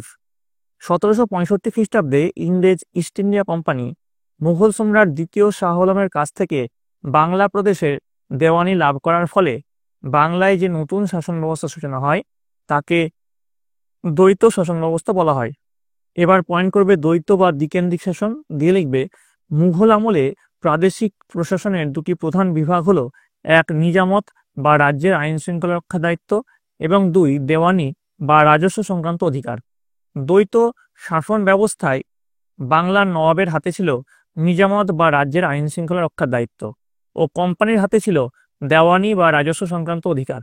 কিন্তু প্রকৃতপক্ষে নবাবের প্রচুর দায়িত্ব থাকলেও তার কোনো ক্ষমতা ছিল না। অপরপক্ষে কোম্পানির প্রচুর ক্ষমতা ছিল অথচ কোনো দায়িত্ব ছিল না। তো এটার প্রবর্তনের কারণ পয়েন্ট করবে, দিয়ে লিখবে বাংলায় ইস্ট ইন্ডিয়া কোম্পানির দ্বৈত শাসন ব্যবস্থা প্রবর্তনের কারণ হলো বাংলার প্রশাসনিক বিষয়ে ইংরেজদের অনভিজ্ঞতা। বাংলার অর্থ বা রাজস্ব শোষণ করাই ছিল ইংরেজদের মূল লক্ষ্য। এবার 4 দাগের প্রশ্ন, নিচের প্রশ্নগুলির উত্তর দাও, যে কোনো দুটি। 5 × 2 = 10। প্রথম যে প্রশ্ন সেটা দেখো, পলাশির যুদ্ধ এবং বক্সারের যুদ্ধের মধ্যে কোনটি বেশি গুরুত্বপূর্ণ বলে তুমি মনে করো? তোমার উত্তরের সাপেক্ষ যুক্তি দাও। এর উত্তরে তোমরা কি লিখবে দেখো, সামগ্রিক ফলাফল ও গুরুত্বের বিচারে পলাশি যুদ্ধের তুলনায় বক্সারের যুদ্ধ ভারতে কোম্পানির আধিপত্য প্রতিষ্ঠার ক্ষেত্রে বেশি গুরুত্বপূর্ণ ছিল। দিয়ে প্রথমে পয়েন্ট করবে ভারতে ব্রিটিশ কোম্পানির ক্ষমতা বিস্তারে বক্সারের যুদ্ধের গুরুত্ব, দিয়ে লিখবে ভারতে ব্রিটিশ কোম্পানির ক্ষমতা বিস্তারের ক্ষেত্রে বক্সারের যুদ্ধের গুরুত্ব অপরিসীম। ঐতিহাসিক স্মিথ বলেছেন যে পলাশির যুদ্ধ ছিল কয়েকটা কামানের লড়াই, কিন্তু বক্সারের যুদ্ধ ছিল চূড়ান্ত বিজয়। দিয়ে প্রথম যে পয়েন্ট দিবে ভারতে ব্রিটিশ কোম্পানির ক্ষমতা বৃদ্ধি, দিয়ে লিখবে বক্সারের যুদ্ধে কোম্পানির কাছে পরাজিত হয়েছিলেন বাংলার নবাব মীর কাসিম, অযোধ্যার নবাব সুজাউদ্দৌলা এবং ভারতের মুঘল সম্রাট দ্বিতীয় শাহ আলম। ফলে ভারতের রাজনীতিতে কোম্পানির ক্ষমতা ও মর্যাদা বহুগুণ বৃদ্ধি পায়। 2 নম্বর পয়েন্ট দেবে কোম্পানির দেওয়ানি লাভ, দিয়ে লিখবে বক্সারের যুদ্ধে জয়লাভের সবচেয়ে গুরুত্বপূর্ণ ফল ছিল কোম্পানির দেওয়ানি লাভ। বক্সারের যুদ্ধের সুবিধা লাভ করার জন্য বাংলার গভর্নর লর্ড ক্লাইভ 1765 খ্রিস্টাব্দের 12 আগস্ট মুঘল সম্রাট দ্বিতীয় শাহ আলমের সঙ্গে এলাহাবাদের সন্ধি স্বাক্ষর করেন। এই সন্ধিতে বছরে 26 লক্ষ টাকা সম্রাটকে দেওয়ার বিনিময়ে কোম্পানি সুবা বাংলার দেওয়ানি অধিকার লাভ করে। 3 নম্বর পয়েন্ট লিখবে বাংলার কোম্পানির কর্তৃত্ব প্রতিষ্ঠা, দিয়ে লিখবে বক্সারের যুদ্ধে জয়লাভের ফলে বাংলার নবাবের ওপর কোম্পানি পূর্ণ কর্তৃত্ব প্রতিষ্ঠা করেছিল। বাংলায় নবাব নামমাত্র শাসকে পরিণত হয়েছিলেন। 4 নম্বর পয়েন্ট লিখবে ইংরেজ বাহিনীর মর্যাদা বৃদ্ধি ও শ্রেষ্ঠত্ব প্রতিষ্ঠা।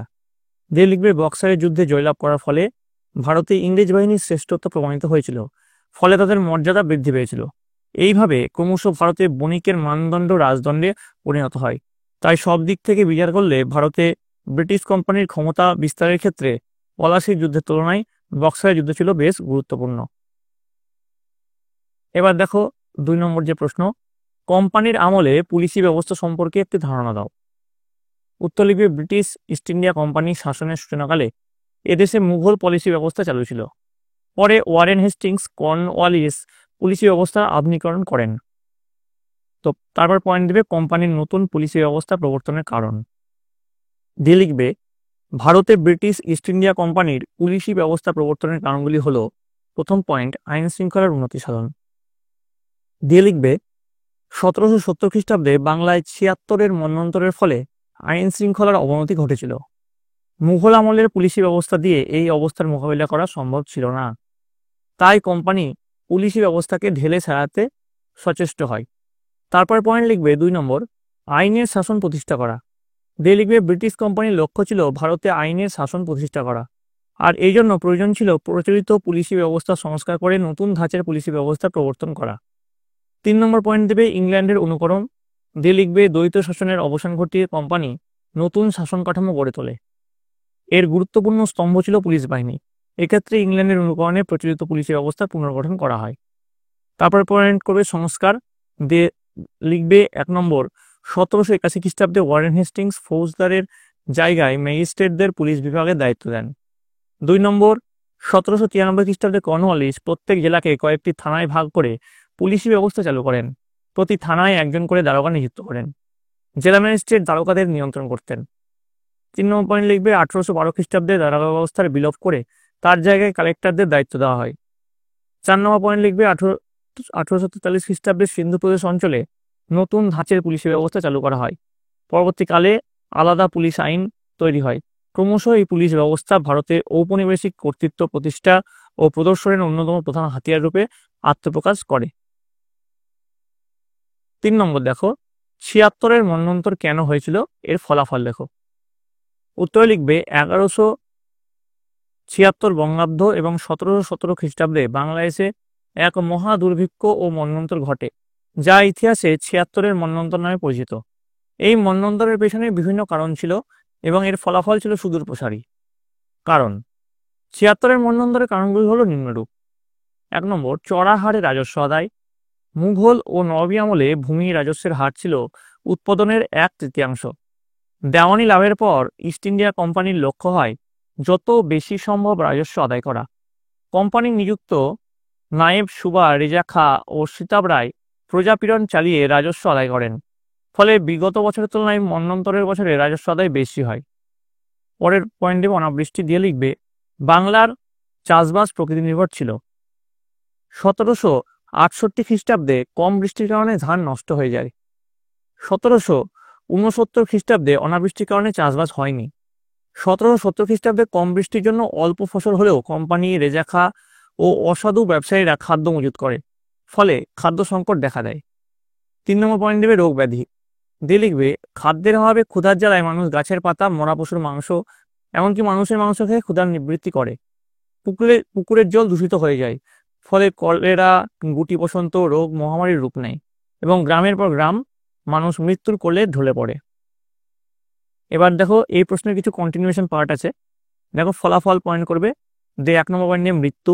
এই মন্বন্তরের ফলে বাংলার 1/3 মানুষ মৃত্যু ঘটে। 2 নম্বর কৃষিক্ষেত শিল্পের বিপর্যয়। মাঠের পর মাঠ চাষের কাজ বন্ধ হয়ে জমি পতিত হয়ে পড়ে, বন জঙ্গলে পরিণত হয়। বহু শিল্পী ও কারিগরের মৃত্যু হয়, কুটির শিল্পের বিপর্যয় ঘটে। 3 নম্বর পয়েন্ট দেবে অর্থ সংকট। দিয়ে লিখবে কৃষি শিল্প বাণিজ্যে বিপর্যয় ঘটলে কোম্পানির রাজস্ব থেকে আয় কমে যায়। প্রবল অর্থ সংকটের মুখে পড়ে কোম্পানি ব্রিটিশ সরকারের কাছে অর্থ সাহায্য প্রার্থনা করে। এই সূত্রে রেগুলেটিং অ্যাক্টের মাধ্যমে ব্রিটিশ পার্লামেন্ট কোম্পানির উপর নিয়ন্ত্রণ প্রতিষ্ঠা করে। 4 নম্বর পয়েন্ট করবে দ্বৈত শাসনের অবস্থান। এই বিপর্যয়ের কারণ হিসাবে চিহ্নিত করে কোম্পানি দ্বৈত শাসন ব্যবস্থার অবসান ঘটায়। কোম্পানি এদেশের শাসন দায়িত্ব নিজ হাতে গ্রহণ করে। এবার দেখবে পরের পয়েন্ট করে মূল্যায়ন। বঙ্কিমচন্দ্র চট্টোপাধ্যায়ের লেখা আনন্দমঠ উপন্যাসে চিত্রিত এই করুণ ও মর্মস্পর্শী কাহিনী কারো মতে মানুষের সৃষ্ট, আবার কারো মতে তা প্রাকৃতিক বিপর্যয়, তবে এর প্রভাব ছিল সুদূরপ্রসারী। আজকের আমাদের আলোচ্য বিষয় 2025 সালের অষ্টম শ্রেণীর প্রথম পর্যায়ক্রমিক মূল্যায়নের ইতিহাসের রাইমার্টিনের যে 3 নম্বর স্কুলটা রয়েছে, অর্থাৎ কামারপুকুর আর কে মিশন এমপি স্কুল এইচএস, এই স্কুলের প্রশ্ন এবং তার উত্তর তোমরা তোমাদের রাইমার্টিনের প্রশ্নবিচিত্রায় 261 নম্বর পেজে তোমরা এই স্কুলের প্রশ্ন পেয়ে যাবে। তোমাদের এর আগে প্রথম দুটো স্কুলের প্রশ্ন এবং তার উত্তর করিয়েছি, তোমরা যারা যারা দেখোনি তাদের জন্য লিঙ্ক ডিসক্রিপশন বক্সে দেওয়া আছে, তোমরা সেখানে দেখে নিতে পারো। তোমরা জানো তোমাদের এবার থেকে হলিস্টিক প্যাটার্ন অনুযায়ী প্রশ্ন করা হবে, অর্থাৎ এর আগে যেখানে তোমাদের 15 নম্বরের পরীক্ষা হতো সেখানে এবার থেকে তোমাদের 30 নম্বরের প্রশ্ন হবে। তার জন্য তোমাদের এবার যে নাম্বার বিভাজন অর্থাৎ মার্কস ডিস্ট্রিবিউশন সেটা কিন্তু চেঞ্জ হয়ে যাচ্ছে। তো তার জন্য এই ভিডিওতে প্রশ্ন উত্তর দেখার আগে একবার সিলেবাস দেখবো, তারপরে আমরা নাম্বার বিভাজনটা দেখে নেব। প্রথমে দেখো এর যে সিলেবাস রয়েছে কি কি রয়েছে। প্রথম অধ্যায় ইতিহাসের ধারণা, প্রথম অধ্যায় থেকে পর্যায়ক্রমিক মূল্যায়নে কোনো প্রশ্ন আসবে না। দ্বিতীয় অধ্যায় আঞ্চলিক শক্তির উত্থান, আর তৃতীয় অধ্যায় ঔপনিবেশিক কর্তৃত্ব প্রতিষ্ঠা। এই কটা তোমাদের সিলেবাসে রয়েছে। এবার দেখো তোমাদের যে মাস ডিস্ট্রিবিউশনটা রয়েছে কিভাবে থাকবে। আঞ্চলিক শক্তির উত্থান, এখান থেকে তোমাদের 4টে এমসিকিউ, 2টো 1 নম্বর প্রশ্ন, 2টো 2 নম্বর প্রশ্ন এবং 2টো 3 নম্বর প্রশ্ন এবং 2টো 5 নম্বর প্রশ্ন থাকবে। ঔপনিবেশিক কর্তৃত্ব প্রতিষ্ঠা, এখান থেকে তোমাদের 2টো এমসিকিউ, 2টো 1 নম্বর প্রশ্ন, 2টো 2 নম্বর প্রশ্ন, 2টো 3 নম্বরের প্রশ্ন এবং 2টো 5 নম্বর প্রশ্ন থাকবে। তাহলে এখানে দাঁড়ালো প্রদত্ত প্রশ্ন সংখ্যা 6টা এমসিকিউ দাঁড়ালো, 4টে 1 নম্বরের প্রশ্ন, 4টে 2 নম্বরের প্রশ্ন, 4টে 3 নম্বরের প্রশ্ন এবং 4টে 5 নম্বরের প্রশ্ন। কিন্তু তোমাদের করতে হবে এখানে 6টা এমসিকিউ, 4টে 1 নম্বরের প্রশ্ন, 2টো 2 নম্বরের প্রশ্ন, 2টো 3 নম্বরের প্রশ্ন এবং 2টো 5 নম্বরের প্রশ্ন। এভাবে তোমাদের 30 নম্বরের মার্কস ডিস্ট্রিবিউশন হবে। তো দেখো তোমাদের এই স্কুলের যে প্রশ্ন এবং তার উত্তর দেখে নাও। তো প্রথমে দেখো কি আছে, সঠিক উত্তরটি নির্বাচন করো। 1 গুণ 4 সমান 4। প্রথম যে প্রশ্ন আছে, বন্দিবাসের যুদ্ধ সংগঠিত হয়েছিল 1760 খ্রিস্টাব্দে, 1770 খ্রিস্টাব্দে, 1776 খ্রিস্টাব্দে, 1777 খ্রিস্টাব্দে। উত্তর হচ্ছে 1760 খ্রিস্টাব্দে। 2 নম্বর, কত খ্রিস্টাব্দে পাকাপাকিভাবে দারোগা ব্যবস্থার বিলোপ ঘটানো হয়? অপশন দেখা আছে 1793 খ্রিস্টাব্দে, 1811 খ্রিস্টাব্দে, 1812 খ্রিস্টাব্দে নাকি 1843 খ্রিস্টাব্দে। উত্তর হচ্ছে 1812 খ্রিস্টাব্দে। চলে আসবো পরের প্রশ্ন 3 নম্বর, এশিয়াটিক সোসাইটি প্রতিষ্ঠার সঙ্গে যুক্ত ছিলেন উইলিয়াম পিট নাকি উইলিয়াম জেমস নাকি উইলিয়াম জোন্স নাকি উইলিয়াম কেরি। এই যে সঠিক উত্তর সেটা হচ্ছে উইলিয়াম জোন্স। 4 নম্বর, নিচের কোনটি উডের প্রতিবেদনের নির্দেশনামা নয়? অপশন এ দেখো, শিক্ষাক্ষেত্রে সরকারি অনুদান বাতিল হওয়া, ইংরেজি ও ভারতীয় দু ধরনের ভাষাচর্চার কথা বলা হয়, কলকাতা, বোম্বাই, মাদ্রাজ প্রেসিডেন্সিতে 3টি বিশ্ববিদ্যালয় গড়ে তোলার কথা বলা হয়, নাকি অনেকগুলি প্রাথমিক বিদ্যালয় খোলা হয়। তো এটা যেটা সঠিক উত্তর সেটা হচ্ছে বি, ইংরেজি ও ভারতীয় 2 ধরনের ভাষাচর্চার কথা বলা হয়। এবার দেখো 2 দাগের প্রশ্ন, পূর্ণবাক্যে উত্তর দাও। 1 গুণ 4 সমান 4। প্রথম যে প্রশ্ন দেখো কি আছে, কত খ্রিস্টাব্দে হায়দ্রাবাদ রাজ্য প্রতিষ্ঠা হয়? উত্তর লিখবে 1740 খ্রিস্টাব্দে। তারপরের যে প্রশ্ন সেটা দেখো একবার কি আছে। 2 নম্বর, কোন মোগল সম্রাট ব্রিটিশ কোম্পানিকে দেওয়ানি অধিকার দান করেন? উত্তর লিখবে দ্বিতীয় শাহ আলম। নেক্সট প্রশ্ন 3, মাদ্রাজ প্রেসিডেন্সির 2টি প্রশাসনিক কেন্দ্র কি কি ছিল? উত্তর লিখবে গ্রীষ্মকালীন প্রশাসনিক কেন্দ্র ছিল ওটাকামুন্ড এবং শীতকালীন প্রশাসনিক কেন্দ্র ছিল মাদ্রাজ। নেক্সট 4 নম্বর, বাংলার নদীপথগুলিকে কে প্রথম জরিপ করেন? উত্তর হচ্ছে জেমস রেনেল। নেক্সট চলে আসছে 3 দাগের প্রশ্ন, নিচের নির্দেশ অনুযায়ী উত্তর দাও। 1 গুণ 3 সমান 3। প্রথমে দেখো সত্য মিথ্যা নির্ণয় করতে বলেছে। লর্ড ডালহৌসি সত্য বিলোপ নীতি প্রয়োগের মাধ্যমে ব্রিটিশ ইস্ট ইন্ডিয়া কোম্পানির ক্ষমতা বৃদ্ধি করেন। এটা একদম সত্য, এর জন্য এখানে সত্য লেখা হয়েছে। কয়েকটা শূন্যস্থান পূরণ করতে বলেছে। 1778 খ্রিস্টাব্দে a grammar of the Bengal language বইটি লিখেছিলেন কে? Nathaniel Brassey Khaled. 3 নম্বর দেখো, প্রদত্ত বিবৃতির সঙ্গে কোন ব্যাখ্যাটি মানানসই লেখো। দেখো বিবৃতি কি বলেছে, ব্রিটিশ আমলে পুলিশি ব্যবস্থার নানা রকম সংস্কার করা হয়। এর সঙ্গে ব্যাখ্যা 1 দেওয়া আছে, ব্রিটিশ কোম্পানির মূল লক্ষ্য ছিল পুলিশি ব্যবস্থার মাধ্যমে আইনের শাসন প্রতিষ্ঠা করা। ব্যাখ্যা 2 দেওয়া আছে, ভারতীয়দের চাকরি দেওয়ার জন্য। ব্যাখ্যা 3 দেওয়া আছে, ইংরেজদের চাকরি দানের মাধ্যমে ব্রিটিশ শাসন মজবুত করা। এর যেটা সঠিক উত্তর সেটা হচ্ছে ব্যাখ্যা 1, ব্রিটিশ কোম্পানির মূল লক্ষ্য ছিল পুলিশি ব্যবস্থার মাধ্যমে আইনের শাসন প্রতিষ্ঠা করা। 4 দাগের প্রশ্ন, নিচের প্রশ্নগুলির 2 থেকে 3টি বাক্যে উত্তর দাও। প্রথম যে প্রশ্ন দেখো কি আছে, ফারুকশিয়ারের ফরমানের মূল শর্তগুলি লেখো।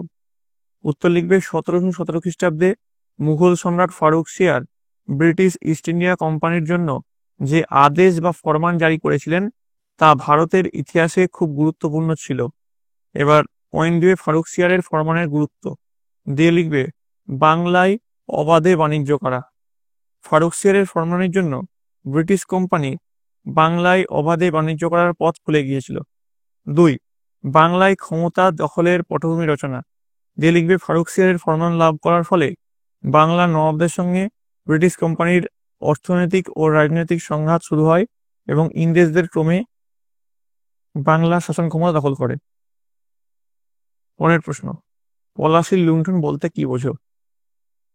উত্তর লিখবে 1757 খ্রিস্টাব্দে পলাশীর যুদ্ধে ব্রিটিশ কোম্পানি জয়লাভ করে।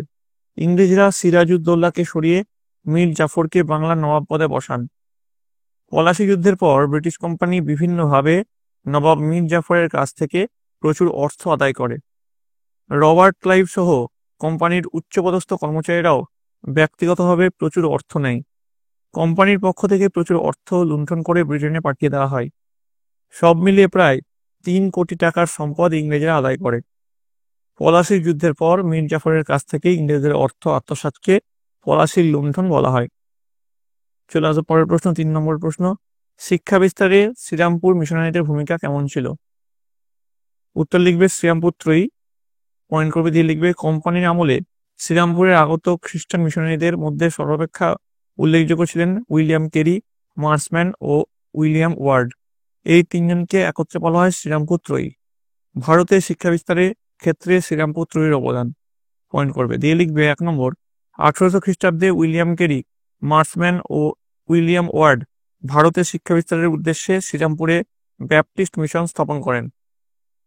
2, শ্রীরামপুর ত্রয়ীর উদ্যোগে বাংলার বিভিন্ন জায়গায় যে বিদ্যালয়গুলি প্রতিষ্ঠিত হয়েছিল সেখানে খ্রিস্টান ধর্মশিক্ষা ছাড়াও বাংলা, ব্যাকরণ, ইতিহাস, ভূগোল ইত্যাদি পড়ানো হতো। 3, 1818 খ্রিস্টাব্দে তাদের উদ্যোগে প্রতিষ্ঠিত হয় শ্রীরামপুর কলেজ এবং এই বছরই বাংলা ভাষার প্রথম মাসিক সংবাদপত্র দিগদর্শনের সম্পাদনা শুরু করেন মার্সম্যান। আচ্ছা, পরবর্তী প্রশ্নে যাওয়ার আগে বলে রাখি, তোমাদের আগেও বলেছি আবারও বললাম যে তোমাদের এবার থেকে হলিস্টিক প্যাটার্ন অনুযায়ী প্রশ্ন দেওয়া হবে, অর্থাৎ 30 নম্বরের প্রশ্ন হবে। তো তার জন্য তোমাদের রায় মার্টিনের সমস্ত প্রশ্ন এবং তার উত্তর যেমন আমি করাবো, ঠিক তেমনি তোমাদের জন্য যে সাজেশন আমি দিচ্ছি, অলরেডি একটা সেটে সাজেশন দেওয়া হয়ে গেছে, সেই সাজেশনের 5 থেকে 6টা সেট আমি নিয়ে আসব। তো তোমাদের এরপরে কোন বিষয়ের সাজেশন দরকার সেটা কমেন্ট করে জানাবে এবং কমেন্টে তোমাদের স্কুলের নাম এবং জেলার নাম লিখতে ভুলবে না। এবার দেখো পরের প্রশ্ন, 5 দাগের প্রশ্ন, 4-5টি বাক্যে নিচের প্রশ্নের উত্তর দাও, যে কোনো একটি। প্রথম যে প্রশ্ন আছে দেখো, মেকলে মিনিটস কি।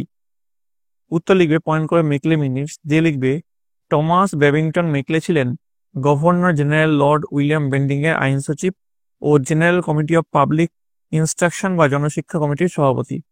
মেকলে ব্যক্তিগতভাবে ছিলেন পাশ্চাত্য শিক্ষা সমর্থক। তিনি 1835 খ্রিস্টাব্দে 2 February governor general lord William Bentinck এর কাছে ভারতে পাশ্চাত্য শিক্ষার প্রসারের পক্ষে যে মিনিট বা প্রস্তাব পেশ করেন তাকে মেকলে মিনিটস বা মেকলে প্রস্তাব বলা হয়। তিনি প্রাচ্যের শিক্ষা ও সাহিত্য চর্চাকে হেয় করে ভারতে শুধুমাত্র পাশ্চাত্য শিক্ষার প্রসারের জন্যই অর্থ বরাদ্দ করা উচিত বলে মনে করেছিলেন। পরের প্রশ্ন দেখো, 2 দাগের প্রশ্ন, রেগুলেটিং অ্যাক্টের মূল বক্তব্য কি ছিল। উত্তর লিখবে, রবার্ট ক্লাইভ কর্তৃক প্রবর্তিত দ্বৈত শাসন ও 76-এর মন্বন্তরের ফলে বাংলার রাজনৈতিক ও অর্থনৈতিক ক্ষেত্রে দারুণ বিপর্যয় নেমে আসে। এবার পয়েন্ট দিবে কারণ উদ্দেশ্য, দিয়ে লিখবে পলাশী যুদ্ধের পরবর্তী সময়ে ইস্ট ইন্ডিয়া কোম্পানির কর্মচারীদের অত্যাচার, তাদের অর্থ লিপ্সা এবং কোম্পানির আভ্যন্তরীণ শাসন ব্যবস্থার ত্রুটি ও দুর্নীতি ব্রিটিশ পার্লামেন্টের দৃষ্টি আকর্ষণ করে। ইস্ট ইন্ডিয়া কোম্পানি ভারতে বাণিজ্যিক সংস্থা থেকে রাজনৈতিক ক্ষমতা দখলের পথে যেভাবে এগিয়ে যাচ্ছিল, তাতে ব্রিটিশ পার্লামেন্ট কোম্পানির গতিবিধি নিয়ন্ত্রণের প্রয়োজনীয়তা উপলব্ধি করে। 76-এর মন্বন্তরের সময়ে রাজস্ব আদায় না হওয়ার ফলে কোম্পানির অর্থভাণ্ডার প্রায় শূন্য হয়ে পড়ে। 1773 খ্রিস্টাব্দে কোম্পানি ব্রিটিশ সরকারের কাছে অর্থ সাহায্য চাইলে ব্রিটিশ পার্লামেন্ট কোম্পানির কার্যকলাপে হস্তক্ষেপ করে। এবার পয়েন্ট দেবে রেগুলেটিং অ্যাক্ট, দিয়ে লিখবে এই মর্মে 1773 খ্রিস্টাব্দে ব্রিটিশ পার্লামেন্ট একটি আইন পাস করা হয়। যেহেতু এই আইনের মুখ্য উদ্দেশ্য ছিল কোম্পানির কার্যকলাপ নিয়ন্ত্রণ করা, সেহেতু এই আইন রেগুলেটিং অথবা নিয়ন্ত্রণের আইন নামে খ্যাত। এবার দেখো 6 দাগের প্রশ্ন, নিচের প্রশ্নগুলি 8 থেকে 10টি বাক্য উত্তর দাও, বিকল্প প্রশ্নগুলি লক্ষণীয়। প্রথম যে প্রশ্ন আছে কি আছে দেখো, টিকা লেখো অধীনতামূলক মিত্রতা নীতি, দিয়ে লিখবে উত্তর লিখবে বাংলার গভর্নর জেনারেল লর্ড ওয়েলেসলি 1798 খ্রিস্টাব্দে অধীনতামূলক মিত্রতা নীতি প্রবর্তন করেন। ভারতে ব্রিটিশ সাম্রাজ্যের বিস্তার ঘটানোর লক্ষ্যে তিনি এই নীতির শর্ত মেনে নেওয়ার জন্য দেশীয় রাজাদের উপর চাপ সৃষ্টি করেন। শর্তাবলী, এই নীতির শর্তগুলি হল নিম্নরূপ: 1. অধীনতামূলক মিত্রতা নীতি গ্রহণকারী রাজ্যকে অভ্যন্তরীণ বিপদ ও বৈদেশিক আক্রমণ থেকে ইস্ট ইন্ডিয়া কোম্পানি রক্ষা করবে। 2. ইংরেজ সেনাবাহিনীর ব্যয়ভার মিত্রতা নীতি গ্রহণকারী রাজ্যকেই বহন করতে হবে। 3. ক্ষুদ্র রাজ্যগুলিকে সেনাবাহিনীর ব্যয়ের মাধ্যমে জমির পরিবর্তে কোম্পানির নগদ অর্থ দিতে হবে। 4. মিত্রতায় আবদ্ধ রাজ্যগুলি কোম্পানির অনুমতি ব্যতীত কোনো ইউরোপীয় সেনাবাহিনীতে নিয়োগ করতে পারবে না ইত্যাদি। এবার মিত্রতা নীতি গ্রহণকারী রাজ্য কোনগুলো ছিল? অধীনতামূলক মিত্রতা নীতি প্রথম গ্রহণ করেছিল নিজাম শাসিত হায়দ্রাবাদ রাজ্য 1798 খ্রিস্টাব্দে। এছাড়া অযোধ্যা, কর্ণাটক, তাঞ্জোর, সুরাট ইত্যাদি রাজ্য ব্রিটিশদের অধিকারভুক্ত হয়। অধীনতামূলক মিত্রতা নীতির ফলে ভারতে ইংরেজ কোম্পানির শক্তি ও সম্পদ বৃদ্ধি পায়। এবার চলে আসবে পরবর্তী প্রশ্ন, অথবা দিয়ে যেটা হয়েছে, সিরাজউদ্দৌলা ও ব্রিটিশ ইস্ট ইন্ডিয়া কোম্পানির সম্পর্কের প্রেক্ষাপটে পলাশী যুদ্ধ সম্পর্কে বর্ণনা দাও। তো উত্তর লিখবে 1757 খ্রিস্টাব্দে পলাশীর প্রান্তরে বাংলার নবাব সিরাজউদ্দৌলা ও ইস্ট ইন্ডিয়া কোম্পানির মধ্যে যে যুদ্ধ হয়েছিল তা ইতিহাসে পলাশীর যুদ্ধ নামে পরিচিত। বাংলার নবাব আলীবর্দী খানের মৃত্যুর পর তার কনিষ্ঠা কন্যা আমিনা বেগমের পুত্র সিরাজউদ্দৌলা বাংলার নবাব হন 1756 খ্রিস্টাব্দে। নবাব সিরাজউদ্দৌলার সঙ্গে বিভিন্ন কারণে ইংরেজ ইস্ট ইন্ডিয়া কোম্পানির সম্পর্কের অবনতি ঘটেছিল এবং এই বিবাদের পরিণতি হিসাবেই পলাশী যুদ্ধ হয়েছিল। এবার পরের পয়েন্ট করবে পলাশী যুদ্ধের কারণ, দিয়ে লিখবে 1. ইংরেজ কোম্পানির ষড়যন্ত্র, পয়েন্ট করবে, দিয়ে লিখবে সিরাজউদ্দৌলা যখন বাংলার নবাব হন তখন তার আত্মীয় স্বজনেরা তার বিরোধিতা করেছিলেন। সুযোগ বুঝে ইস্ট ইন্ডিয়া কোম্পানি সিরাজ বিরোধী ঘসেটি বেগম ও শৌকত জং এর ষড়যন্ত্রে লিপ্ত হয়। সিরাজউদ্দৌলা এই ষড়যন্ত্রের কথা জানতে পেরে ইংরেজ কোম্পানিকে উচিত শিক্ষা দিতে চেয়েছিলেন। 2 নম্বর পয়েন্ট করবে দুর্গ নির্মাণ সংক্রান্ত বিরোধ, দিয়ে লিখবে বাংলায় ইংরেজ এবং ফরাসি কোম্পানির দুর্গ নির্মাণ করে তাদের ক্ষমতা বৃদ্ধি করতে চেয়েছিল। নবাব সিরাজউদ্দৌলা এই বিদেশি কোম্পানিগুলিকে দুর্গ নির্মাণ করার বন্ধের নির্দেশ দিলে নবাবের নির্দেশ মতো ফরাসিরা তা করতে রাজি হয়, কিন্তু ইংরেজ ইস্ট ইন্ডিয়া কোম্পানি তা অগ্রাহ্য করে। এর ফলে নবাব সিরাজউদ্দৌলার সঙ্গে ইংরেজ ইস্ট ইন্ডিয়া কোম্পানির সম্পর্কের অবনতি ঘটে। 3 নম্বর পয়েন্ট দেবে দত্তকের অপব্যবহার। সর্বোপরি ইংরেজদের সঙ্গে নবাবের সম্পর্কের চূড়ান্ত অবনতি ঘটে দস্তকের অপব্যবহারকে কেন্দ্র করে। মুঘল সম্রাট ফারুকসিয়ারের ফরমান অনুযায়ী শুধুমাত্র কোম্পানি দস্তক অর্থাৎ বিনা শুল্কে বাণিজ্যের ছাড়পত্র পেয়েছিল। আচ্ছা, এখানে দস্তক করে নেবে, ঠিক আছে, কোম্পানির কর্মচারীরা নয়। কিন্তু কোম্পানির কর্মচারীরা এই সুযোগের অপব্যবহার করতে শুরু করলে সিরাজ ইংরেজদের উপর ক্ষুব্ধ হন। দেখো এরপরে তোমাদের এই প্রশ্নের কিছুটা কন্টিনিউশন পার্ট আছে, দেখে নাও। 4 নম্বর পয়েন্ট দিবে কৃষ্ণদাস প্রত্যার্পণ সংক্রান্ত বিরোধ। ঘসেটি বেগমের প্রিয় পাত্র ঢাকার দেওয়ান রাজবল্লভের বিরুদ্ধে নবাব তহবিল তছরূপের অভিযোগ ছিল। নবাব সিরাজউদ্দৌলা মুর্শিদাবাদে এসে তাকে হিসাবপত্র দেখানোর নির্দেশ দেন। তখন দেওয়ান রাজবল্লভ তার পুত্র কৃষ্ণদাসকে প্রচুর ধনরত্ন সহ কলকাতায় ইংরেজদের কুঠিতে পাঠিয়ে দেন। নবাব বারংবার কৃষ্ণদাসকে প্রত্যর্পণ করার নির্দেশ দিলেও ইংরেজরা নবাবের নির্দেশকে অগ্রাহ্য করে। তারপরে পয়েন্ট দিবে নবাবের দূতকে অপমান, দিয়ে দেখো এটা লিখে নেবে, আমি আর পড়ছি না, পড়লে কিন্তু ভিডিওটা লম্বা হয়ে যাবে। নেক্সট পয়েন্ট দেবে 6 নম্বর, নবাবের প্রতি ইংরেজ কোম্পানির অপমানজনক আচরণ, দিয়ে লিখে নেবে যে সিরাজউদ্দৌলা বাংলার মসনদে বসার পর প্রচলিত রীতি অনুযায়ী ফরাসি ওলন্দাজ প্রমুখ বিদেশি বণিকরা প্রত্যেকেই তাকে অভিনন্দন জানায়। তারা প্রথা মেনে উপঢৌকন পাঠালেও ইংরেজরা এর ব্যতিক্রম, ফলে ইংরেজ কোম্পানি এই অপমানজনক ব্যবহার সিরাজকে ক্ষুব্ধ করে তোলে। এবার দেখো পরের পয়েন্ট করবে আলীনগরের সন্ধিভঙ্গ, দিয়ে দেখো এগুলো লিখবে, দিয়ে শেষে অতঃপর দিয়ে এটা লিখে এই উত্তরটা শেষ করবে। ঠিক আছে, এবার দেখো 2 নম্বর, ওয়ারেন হেস্টিংস এর সংস্কার কার্যাবলী আলোচনা করো। দেখো এর উত্তরটা কি ডিসপ্লে হচ্ছে, এর উত্তরটা আমি আর পড়ছি না, পড়লে কিন্তু ভিডিওটা লম্বা হয়ে যাবে। ঠিক আছে, দেখো এই পয়েন্ট ওয়াইজ কিন্তু তোমরা করবে। প্রথমে দেখো শাসন সংস্কার লিখবে, শাসন সংস্কারের মধ্যে 1772 খ্রিস্টাব্দে ওয়ারেন হেস্টিং দ্বৈত শাসন ব্যবস্থার অবসান ঘটান। এবার তারপরে বিচার বিভাগীয় সংস্কার লিখবে, দিয়ে 1 নম্বর পয়েন্ট 2 নম্বর পয়েন্ট লিখবে। তারপরে লিখবে পুলিশি ব্যবস্থা সংস্কার, দিয়ে এখানে 1 নম্বর পয়েন্ট 2 নম্বর পয়েন্ট লিখবে। দিয়ে দেখো আশা করি তোমাদের এটা স্ক্রিনশট না হয়ে গেছে। এবার এর যে কিছুটা কন্টিনিউশন পার্ট আছে সেটা তোমরা দেখে নাও। দেখো এর পরের পয়েন্ট দিবে রাজস্ব ব্যবস্থা সংস্কার, দিয়ে দেখো এখানে 1 নম্বর পয়েন্ট এখানে ডিসপ্লে করা হচ্ছে। তারপরে 2 নম্বর পয়েন্ট ডিসপ্লে করা হচ্ছে। তারপরে সব শেষে লিখবে শিক্ষা সংস্কার, দিয়ে এখানে 1 নম্বর পয়েন্ট এবং 2 নম্বর পয়েন্ট এই দুটো পয়েন্টই লিখে দেবে। তো সুন্দর করে তোমরা কিন্তু খাতায় এটা টুকে নাও। ঠিক আছে, চলে আসছি পরবর্তী প্রশ্ন। অথবা অথবা দিয়ে যে প্রশ্নটা রয়েছে, ঔপনিবেশিক কর্তৃত্ব প্রতিষ্ঠায় কিভাবে নতুন শিক্ষা ব্যবস্থা প্রচলিত হয়েছিল আলোচনা করো। এটাও দেখে নাও, এটা তোমাদের স্ক্রিনে ডিসপ্লে করা হচ্ছে। তো এইভাবে তোমরা উত্তরটা লেখা শুরু করবে, দিয়ে তার ফার্স্টে এই যে পয়েন্ট দিয়ে পাশ্চাত্য শিক্ষার বিকাশ, দিয়ে পয়েন্ট দিয়ে লিখবে। তারপরে ওয়ারেন হেস্টিংস এর উদ্যোগ পয়েন্ট করবে, দিয়ে যেটা লেখানো হচ্ছে সেটা সুন্দর করে টুকে নেবে। তারপরে যে পয়েন্ট সেটা তোমরা দেখো বিভিন্ন শিক্ষা প্রতিষ্ঠান স্থাপন। তারপরে পয়েন্ট মিশনারিদের উদ্যোগ। এইভাবে এই পয়েন্টটা যেমন করে লেখানো হয়েছে সেভাবে তোমরা খাতায় সুন্দর করে টুকে নেবে। এর যে কন্টিনিউশন পার্ট সেটা দেখে নাও। হিন্দু কলেজ প্রতিষ্ঠা পয়েন্ট করবে, যেটা লেখানো হচ্ছে সেটা লিখবে। পরের পয়েন্ট দেখো 1835 খ্রিস্টাব্দের পর ইংরেজি শিক্ষার প্রসার, এই পয়েন্টের আন্ডারে এটা লিখবে। তারপরে মেকলেমিনিস এটা লিখে নেবে। তারপর লিখবে উডের প্রতিবেদন, দিয়ে এটা লিখবে। তারপরে সবশেষে লিখবে এভাবে কোম্পানি শাসনকালে ভারতে পাশ্চাত্য শিক্ষার বিকাশের পথ সুগম হয়েছিল। আজকের আমাদের আলোচ্য বিষয় 2025 সালের অষ্টম শ্রেণীর প্রথম পর্যায়ক্রমিক মূল্যায়নের ইতিহাসের সেট 5 এর প্রশ্ন এবং তার উত্তর। তোমাদের এর আগে 4টে সেটের প্রশ্ন এবং তার উত্তর করিয়েছি, এটা 5ম সেট হতে চলেছে। এই সেটটা তোমাদের রায়মার্টিনের প্রশ্নবিচিত্রার 4 নম্বর যে স্কুল আছে তার প্রশ্ন হতে চলেছে, অর্থাৎ স্কুলটার নাম হচ্ছে বালুরঘাট হাই স্কুল এবং কাঁচরাপাড়া ইন্ডিয়ান গার্লস স্কুল, যেটা তোমাদের প্রশ্নবিচিত্রা 262 নম্বর পেজে পেয়ে যাবে। সেই রায়মার্টিনের প্রশ্নবিচিত্রার প্রশ্নটা আমি আজকে সলিউশন দিচ্ছি। যেহেতু আগে 4টে সেটের প্রশ্ন উত্তর করিয়েছি তার জন্য এটা সেট 5 এর প্রশ্ন উত্তর হতে চলেছে। তোমরা জানো তোমাদের এবার থেকে চালু হচ্ছে হলিস্টিক কার্ড। তোমাদের এই হলিস্টিক কার্ড অনুযায়ী পূর্ণমান থাকবে 30, সময় পাবে তোমরা 1 ঘন্টা। তাহলে দেখো এই সেটের প্রশ্ন উত্তরগুলি কি আছে। প্রথমে কি আছে দেখো, সঠিক উত্তরটি বেছে নিয়ে লেখো 1 গুণ 4 সমান 4। প্রথম প্রশ্নে চলে আসবো। অধীনতামূলক মিত্রতা নীতি কে প্রথম স্বেচ্ছায় গ্রহণ করেন? টিপু সুলতান, নিজাম, মাধব রাও নাকি রঘুনাথ রাও? উত্তর হচ্ছে নিজাম। পরের প্রশ্ন, সলভয়ের চুক্তি হয় 1782 খ্রিস্টাব্দে, 1785 খ্রিস্টাব্দে, 1877 খ্রিস্টাব্দে নাকি 1882 খ্রিস্টাব্দে?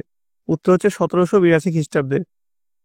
নেক্সট, বারাণসী সংস্কৃত কলেজের প্রতিষ্ঠা করেন লর্ড ওয়েলেসলি নাকি উইলিয়াম জোন্স নাকি ওয়ারেন হেস্টিংস নাকি জোনাথন ডানকান? উত্তর হচ্ছে Jonathan Duncan. Next, Lord Cornwallis প্রবর্তন করেন রায়তওয়ারি বন্দোবস্ত, চিরস্থায়ী বন্দোবস্ত, মহলওয়ারি বন্দোবস্ত নাকি ভাইয়াচারি বন্দোবস্ত? উত্তর হচ্ছে চিরস্থায়ী বন্দোবস্ত। নেক্সট দেখো, নিচের প্রশ্নগুলি 2-1 কথায় উত্তর দাও, যে কোনো 6টি। 1 গুণ 6 সমান 6। প্রথম প্রশ্ন, সুজাউদ্দৌলা কোথাকার শাসক ছিলেন? উত্তর লিখবেন অযোধ্যার। নেক্সট, বুরহান উল মুলক উপাধিটি কে গ্রহণ করেছিলেন? উত্তর লিখবে সাদাত খান। পরের প্রশ্ন, আলীনগরের সন্ধি কত সালে হয়? উত্তর লিখবে 1757 খ্রিস্টাব্দে। নেক্সট, বক্সারের যুদ্ধের সময় ইংরেজ সেনাপতি কে ছিলেন? উত্তর লিখবে হেক্টর মুনরো। পরের প্রশ্ন, খোজা ওয়াজিদ কে ছিলেন? উত্তর লিখবে আর্মেনীয় ব্যবসায়ী। নেক্সট, মহীশূরের রাজধানীর নাম কি? উত্তর শ্রীরঙ্গপত্তম। ঠগী দস্যুদের কে দমন করেছিলেন? উত্তর colonel Sleeman. General assembly institution কে প্রতিষ্ঠা করেছিলেন? উত্তর লিখবে আলেকজান্ডার ডাক এবং রাজা রামমোহন রায়। পিটের ভারত শাসন আইনটি কত সালে কার্যকর হয়? উত্তর হচ্ছে 1784 সালে। নিচের প্রশ্নগুলির 2-3টি বাক্যে উত্তর দাও। 2 × 2 = 4। প্রথম প্রশ্ন কি আছে দেখো, বাংলার নবাব আলীবর্দী খানের সঙ্গে ব্রিটিশ কোম্পানির সম্পর্ক খারাপ হওয়ার 2টি কারণ লেখো। উত্তর লিখবে 1, বাংলার নবাবরা ব্রিটিশ কোম্পানির প্রকৃত উদ্দেশ্য বুঝতে পারতেন না। 2, ইংরেজ বণিকেরা নবাবের একচেটিয়া বাণিজ্যিক অধিকারের সঙ্গে যুক্ত হয়েছিল। তারপরে দেখো, তারপরে প্রশ্ন কি আছে, অথবা দিয়ে আছে অন্ধকূপ হত্যা বলতে কি বোঝো? তো পয়েন্ট করবে অন্ধকূপ হত্যা দিয়ে লিখবে, ইংরেজ কর্মচারী হলওয়েলের বিবরণ থেকে জানা যায় যে নবাবের ফোর্ট উইলিয়াম দখলের পর নবাব বাহিনীর হাতে কোম্পানির 146 জন কর্মচারী বন্দী হয়েছিল। ওই রাতে 18 ফুট লম্বা ও 14 ফুট 10 ইঞ্চি চওড়া একটি কক্ষে বন্দীদের রাখা হয়। পরদিন সকালে তাদের মধ্যে 123 জন মারা যায়। এই ঘটনা অন্ধকূপ হত্যা নামে পরিচিত। তবে ঐতিহাসিকগণ এই ঘটনার সত্যতা সম্পর্কে সন্দেহ প্রকাশ করেন। নেক্সট দেখো কি আছে, জিসিপিআই কি? উত্তর লিখবে 1823 খ্রিস্টাব্দে general committee of public instruction বা জনশিক্ষা কমিটি গঠিত হয়। জনশিক্ষা কমিটি গঠনের উদ্দেশ্য দিয়ে লিখবে, জনশিক্ষা কমিটি গঠনের উদ্দেশ্য ছিল 1, ইস্ট ইন্ডিয়া কোম্পানি শাসিত তৎকালীন ভারতে প্রচলিত শিক্ষা ব্যবস্থা সম্পর্কে তথ্য সংগ্রহ করা। 2, শিক্ষার প্রসার ও গুণগত মান উন্নয়নের জন্য কি কি করা উচিত সে বিষয়ে সুপারিশ করা। কি আছে, নিচের প্রশ্নগুলি 3-4টি বাক্যে উত্তর দাও। প্রথম যে প্রশ্ন কি আছে দেখো, প্রথম প্রশ্ন রয়েছে, শর্তবিলোপ নীতি কত সালে কে প্রয়োগ করেন? এই নীতির শর্তগুলি লেখো। উত্তর লিখবে 1848 খ্রিস্টাব্দে গভর্নর জেনারেল লর্ড ডালহৌসি ভারতে এসে শর্তবিলোপ নীতি প্রয়োগ করেন। এর উদ্দেশ্য কি ছিল? শর্তবিলোপ নীতি গ্রহণের পেছনে লর্ড ডালহৌসির প্রধান উদ্দেশ্য ছিল যত বেশি সংখ্যক ভারতীয় রাজ্যগুলিকে প্রত্যক্ষ ব্রিটিশ শাসনাধীনে নিয়ে আসা। শর্তাবলী কি ছিল? শর্তবিলোপ নীতির প্রধান শর্তগুলি হলো নিম্নরূপ। 1, কোম্পানি সৃষ্ট কোনো দেশীয় রাজ্যের রাজার পুত্র সন্তান না থাকলে সেই রাজা কোনো দত্তক পুত্র গ্রহণ করতে পারবেন না এবং রাজ্যটি তখন ব্রিটিশ সাম্রাজ্যভুক্ত হবে। 2, এছাড়াও দত্তক নিতে চাইলে কোম্পানির অনুমতি নিতে হবে ইংরেজ আশ্রিত দেশীয় রাজ্যগুলিকে। 3, একমাত্র দেশীয় স্বাধীন রাজ্যগুলি ব্যাপারে কোম্পানি নিরপেক্ষ থাকবে। আর এর চুক্তিবদ্ধ রাজ্যগুলি সমূহ কোনগুলো? ডালহৌসি এই নীতি প্রয়োগ করে কোলবা, সাতারা, ভগত, সম্বলপুর, নাগপুর ইত্যাদি রাজ্য ব্রিটিশ সাম্রাজ্যভুক্ত করেন।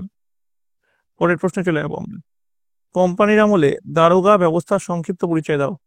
উত্তর লিখবে, ভারতের গভর্নর জেনারেল হিসেবে লর্ড কর্নওয়ালিস ব্রিটিশ পুলিশ ও সেনাবাহিনীর মধ্যে বেশ কিছু সংস্কার সাধন করেছিলেন।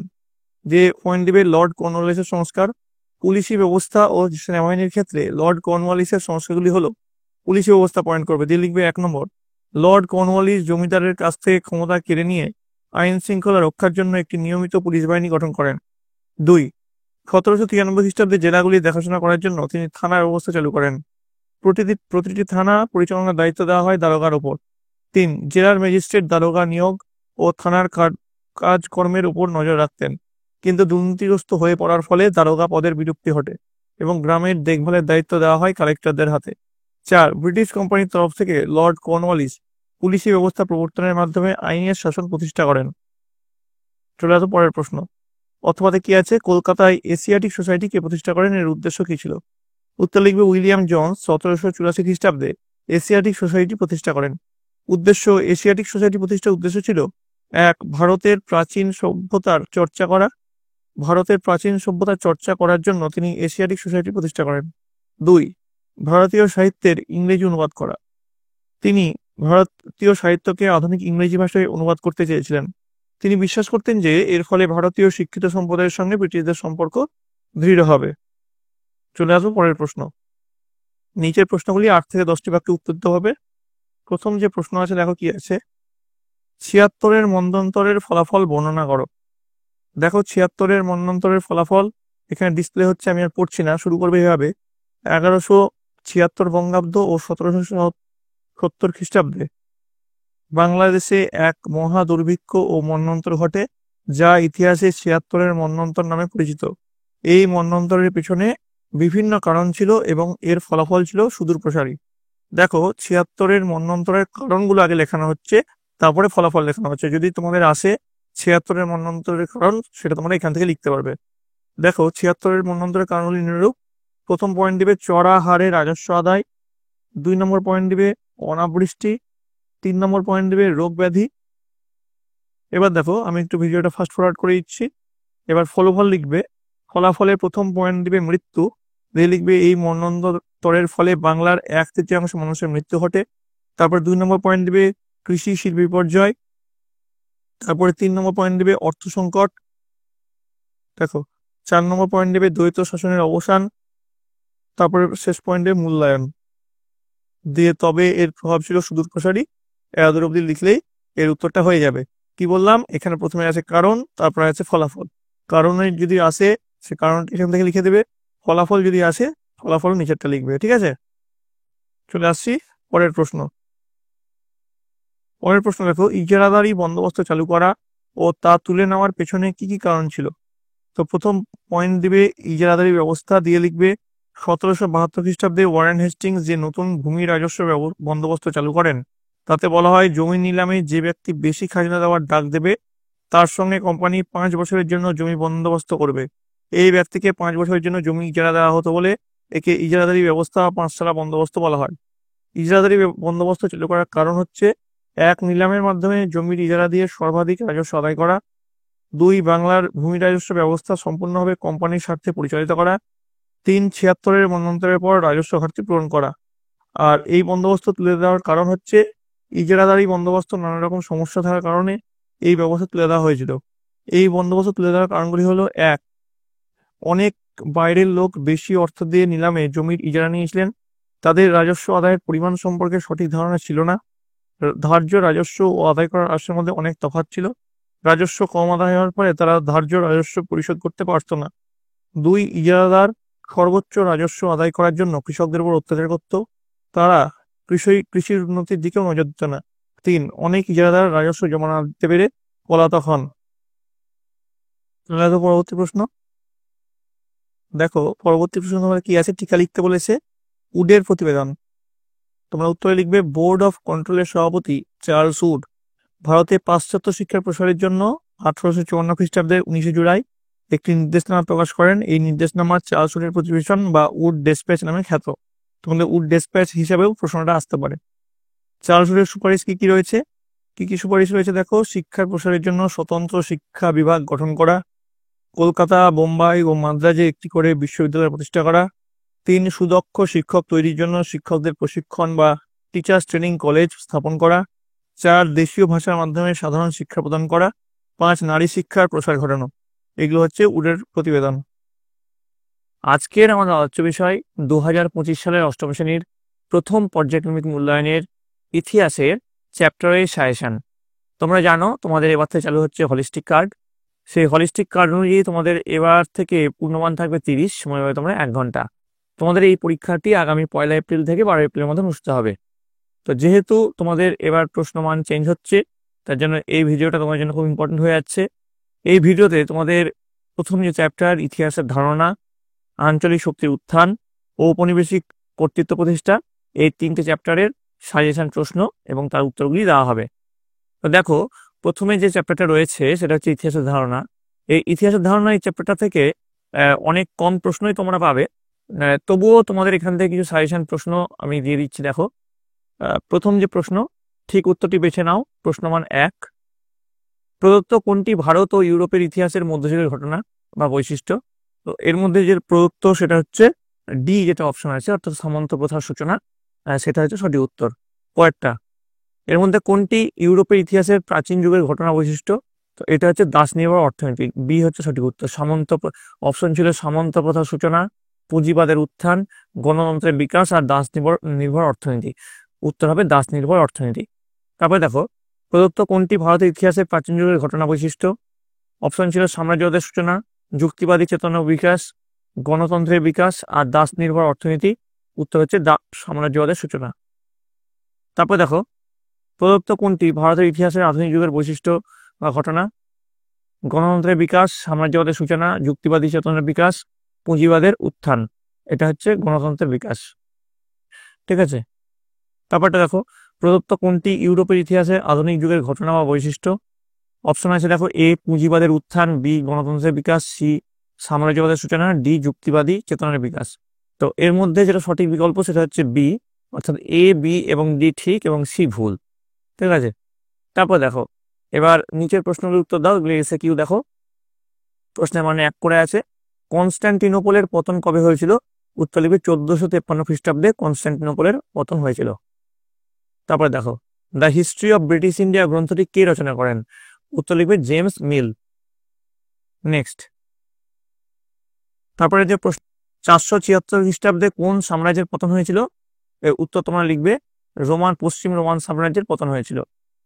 নেক্সট, সাম্রাজ্যবাদ কাকে বলে? উত্তর লিখবে যে প্রক্রিয়ায় একটি শক্তিমান দেশ অপর একটি দুর্বল দেশের উপর প্রভুত্ব করে এবং তাকে নিজের দখলে আনে। শক্তিশালী দেশ অধীনস্থ দুর্বল দেশের জনগণ ও সম্পদ সবকিছুই নিজেদের স্বার্থে ব্যবহার করে, সেই প্রক্রিয়াকে সাম্রাজ্যবাদ বলা হয়। পরেরটা, জেমস মিল ভারতের ইতিহাসকে কেন 3টি ভাগে ভাগ করেছেন? উত্তর লিখবে কোন 3টি ভাগে ভাগ করেছেন? উত্তর হচ্ছে হিন্দু যুগ, মুসলিম যুগ আর ব্রিটিশ যুগ। এই 3 যুগে জেমস মিল ভারতের ইতিহাসকে ভাগ করেছেন। তারপরে দেখো, 3 দাগের প্রশ্ন, শূন্যস্থান পূরণ করো। রাজাবলী বইটি লিখেছেন কে? উত্তর লিখবে মৃত্যুঞ্জয় বিদ্যালঙ্কার। নেক্সট, ঠিক না ভুল আধুনিক ইতিহাসের অন্যতম উপাদান ফটোগ্রাফ? এটা ঠিক। তারপরে দেখো, নিচের প্রশ্নের উত্তর দাও, 2 থেকে 3টি বাক্যে প্রশ্ন মান হচ্ছে 2, অর্থাৎ এই প্রশ্নের মান 2 মার্কসের প্রশ্ন। প্রথম প্রশ্ন, জেমস মিল কর্তৃক ভারতের ইতিহাসের যুগ বিভাজন নিয়ে কেন বিতর্ক তৈরি হয়েছে?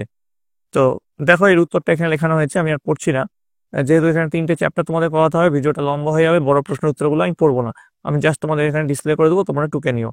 ঠিক আছে, দেখো এর উত্তরটা তোমরা লিখবে, লেখার সঙ্গে সঙ্গে বিতর্কের কারণ পয়েন্ট দিবে। আশা করি তোমরা দেখতে পাচ্ছ, এতটা অবধি লিখলেই তোমাদের হয়ে যাবে। তারপরে দেখো, নিচের প্রশ্নের উত্তর দাও 3 থেকে 4টি বাক্যে, প্রশ্নমান 3, the history of British India কে কবে লিখেছিলেন? বইটি লেখার উদ্দেশ্য কি ছিল?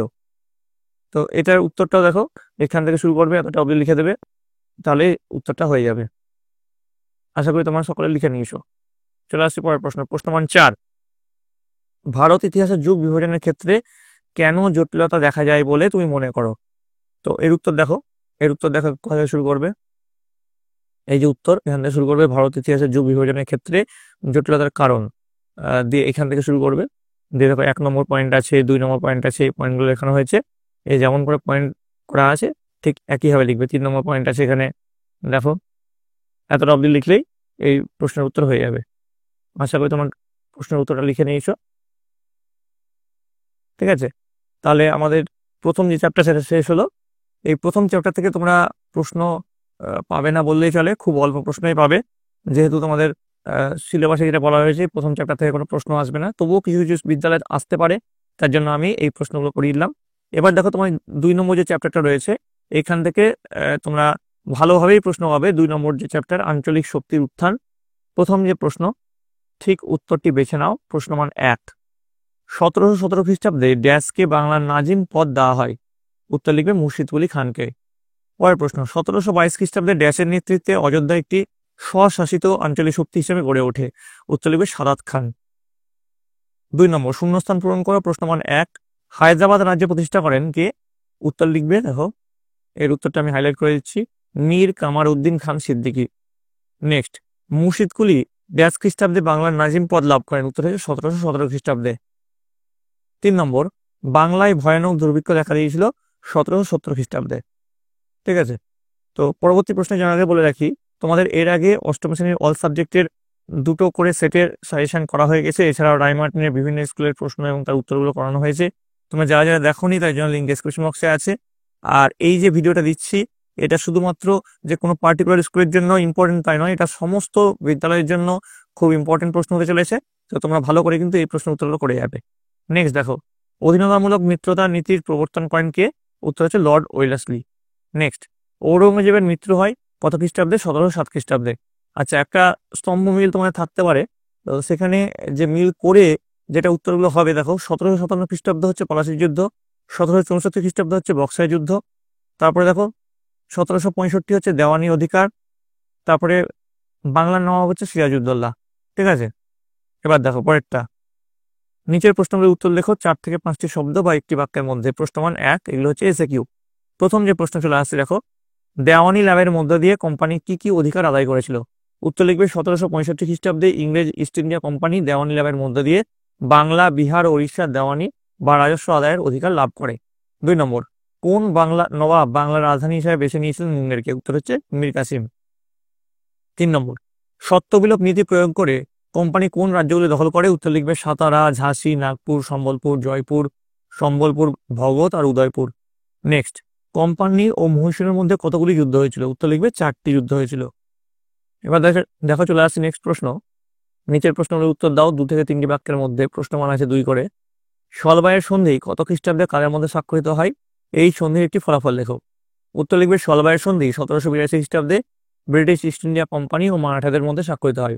আর ফলাফল কি লিখবে? শিশু মাধবরাও নারায়ণ পেশোয়া হিসেবে স্বীকৃত হন, রঘুনাথ রাওকে বৃত্তি দেওয়া হয় এবং সলসেট ও বেসিন ইংরেজদের হাতে থাকে। 2 নম্বর, বেসিনের সন্ধি কত খ্রিস্টাব্দে কাদের মধ্যে স্বাক্ষরিত হয়? এই সন্ধির একটি ফলাফল লেখো। উত্তর লিখবে বেসিনের সন্ধি 1802 খ্রিস্টাব্দে ব্রিটিশ ইস্ট ইন্ডিয়া কোম্পানি ও পেশোয়া দ্বিতীয় বাজিরাওয়ের মধ্যে স্বাক্ষরিত হয়। আর ফলাফল কি লিখবে? পেশোয়া দরবারে ব্রিটিশ রেসিডেন্ট বসানো হয়। নেক্সট, লাহোরের সন্ধি কত খ্রিস্টাব্দে কাদের মধ্যে স্বাক্ষরিত হয়? এই সন্ধির একটি ফলাফল। লাহোরের সন্ধি 1846 খ্রিস্টাব্দে ব্রিটিশ ইস্ট ইন্ডিয়া কোম্পানি ও শিখদের মধ্যে স্বাক্ষরিত হয়েছিল। আর ফলাফল কি লিখবে? শিখরা শতদ্রু নদীর দক্ষিণ অঞ্চল জলন্ধর দোয়াব ব্রিটিশদের ছেড়ে দিতে বাধ্য হয়। তারপরে দেখো 6 নম্বর, নিচের প্রশ্নের উত্তর দাও 4 থেকে 5টি বাক্যের মধ্যে। প্রশ্নমান আছে 3। ফারুকসিয়ারের ফরমানে ব্রিটিশ ইস্ট ইন্ডিয়া কোম্পানিকে কি কি অধিকার দেওয়া হয়েছিল? তো উত্তর লিখবে ফারুকসিয়ারের ফরমানে ব্রিটিশ ইস্ট ইন্ডিয়া কোম্পানিকে নিম্নলিখিত অধিকারগুলি দেওয়া হয়েছিল। ব্রিটিশ ইস্ট ইন্ডিয়া কোম্পানিকে বছরে মাত্র 3000 টাকার বিনিময়ে বাংলায় বিনা শুল্কে বাণিজ্যের অধিকার প্রদান করা হয়। কলকাতা, গোবিন্দপুর ও সুতানুটি ব্যতীত আরও 38টি গ্রামের জমিদারি কেনার অধিকার প্রাপ্ত হয় ব্রিটিশ কোম্পানি। যে দেখো এখানে যেমন আছে, আমি পড়ছি না, এখনো আরো একটা চ্যাপ্টার আছে, ভিডিওটা লম্বা হয়ে যাবে। এখানে যা লেখানো হয়েছে সেটা লিখে দেবে, ঠিক আছে? এতটা অব্দি লিখবে এর উত্তরটা, ঠিক আছে? পড়লে কিন্তু ভিডিওটা লম্বা হয়ে যাবে, তোমাদের আর ভিডিওটা দেখতে ভালো লাগবে না। আশা করি তোমরা সবাই দেখে নিয়েছো। এবার চলে আসছি পরের প্রশ্ন। পলাশির লুণ্ঠন খুব ইম্পর্টেন্ট প্রশ্ন। দেখো এর উত্তরটা দেখো 1757 খ্রিস্টাব্দ থেকে শুরু করবে, দিয়ে এখানে দেখো পয়েন্ট করা আছে, এরকম করে পয়েন্ট করে করে পলাশির লুণ্ঠন বলা হয়, এতটা অব্দি লিখবে, ঠিক আছে? এই পলাশির লুণ্ঠনের উত্তরটা এতটা অব্দি লিখলেই হবে। নেক্সট দেখো 3 নম্বর, কোম্পানি দেওয়ানি অধিকার পাওয়ার ফলে কি হয়েছিল? উত্তর লিখবে দেওয়ানির অধিকার ব্রিটিশ কোম্পানির কাছে অত্যন্ত লাভজনক বলে প্রমাণিত হয়েছিল, কারণ দেখো এর পয়েন্ট ওয়াইজ লেখানো হয়েছে। প্রথম পয়েন্ট হচ্ছে কোম্পানির বৈধতা প্রতিষ্ঠা, নেক্সট পয়েন্ট হচ্ছে নবাবের ক্ষমতা হ্রাস, তারপরের পয়েন্ট হচ্ছে ইংল্যান্ডের শিল্প বিপ্লবের প্রসার, ঠিক আছে? তো এতটা লিখলেই এই প্রশ্নের উত্তরটা হয়ে যাবে, ঠিক আছে? আশা করি তোমরা সকলে দেখে নিয়েছো। এবার দেখো নেক্সট আমরা চলে যাচ্ছি 4 নম্বরে। কোন গভর্নর জেনারেল কত খ্রিস্টাব্দে অধীনতামূলক মিত্রতা নীতি প্রবর্তন করেন? এই নীতির দ্বারা প্রভাবিত 2টি রাজ্যের নাম লেখো। আর অধীনতামূলক মিত্রতা নীতির 2টি মূল নীতি উল্লেখ করো। তো বাংলার গভর্নর জেনারেল লর্ড ওয়েলেসলি 1798 খ্রিস্টাব্দে অধীনতামূলক মিত্রতা নীতি প্রবর্তন করেন। এই নীতির দ্বারা প্রভাবিত 2টি রাজ্য হলো হায়দ্রাবাদ ও অযোধ্যা। আর নীতি কি? অধীনতামূলক মিত্রতা নীতি গ্রহণকারী রাজ্যকে অভ্যন্তরীণ বিপদ ও বৈদেশিক আক্রমণ থেকে ইস্ট ইন্ডিয়া কোম্পানি রক্ষা করবে।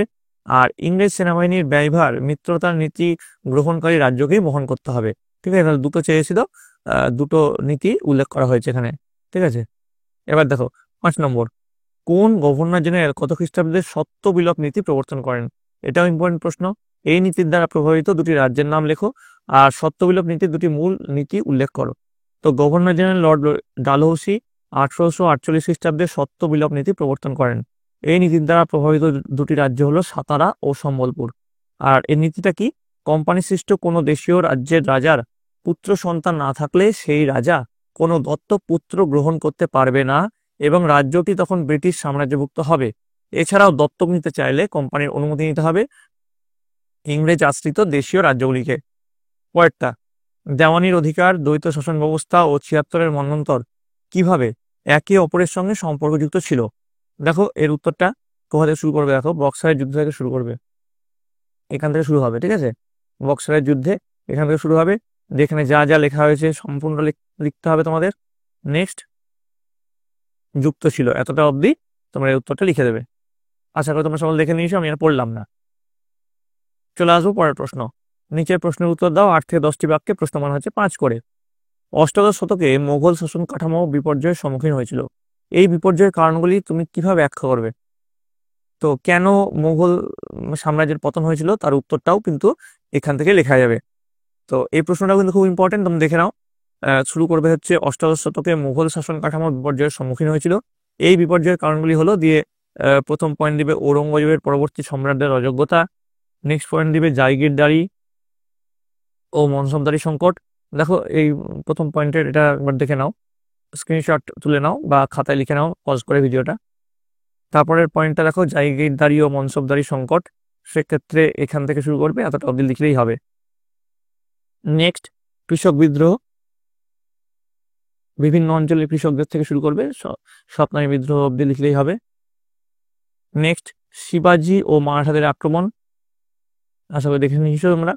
নেক্সট, বৈদেশিক আক্রমণ, নাদির শাহ থেকে শুরু করে আঘাত হানে অব্দি লিখলে হবে। দিয়ে শেষে লিখবে এছাড়া জাতীয়তাবাদের অভাব, আর্থ সামাজিক পরিস্থিতির পরিবর্তন রাজনীতিতে গভীর প্রভাব বিস্তার করে।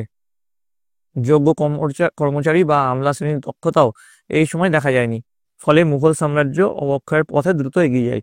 মুঘল সাম্রাজ্যের অবক্ষয়ের কারণ এটা কিন্তু লিখলেই হয়ে যাবে, ঠিক আছে? তো 2 নম্বর চ্যাপ্টারও আমরা শেষ করলাম সাজেশন। এবার চলে আসবো 3 নম্বর যে চ্যাপ্টার, ঔপনিবেশিক কর্তৃত্ব প্রতিষ্ঠা। তো এখানে দেখো প্রথমে যে প্রশ্নটা রয়েছে, প্রশ্ন মান 1, 1800 খ্রিস্টাব্দে কলকাতায় ফোর্ট উইলিয়াম কলেজ প্রতিষ্ঠা করা হয়, এর প্রধান উদ্দেশ্য ছিল কি? ছিল এর প্রধান উদ্দেশ্য ছিল সিভিল সার্ভেন্টদের প্রশিক্ষণ দেওয়া। নেক্সট দেখো, সেন্ট জর্জ দুর্গ দেখা যায় কোথায়? মাদ্রাজ। আচ্ছা, তোমাদের এই যে প্রশ্নগুলো এখানে দেওয়া হয়েছে, এগুলো তোমাদের রায়মার্টিনে যে প্রশ্ন বিচিত্রা আছে সে তার মধ্যে পেয়ে যাবে, সেখান থেকে এই প্রশ্নগুলো নেওয়া হয়েছে, তার উত্তরগুলো এখানে দেওয়া হয়েছে, প্রশ্নের সঙ্গে উত্তরগুলো দেওয়া হয়েছে।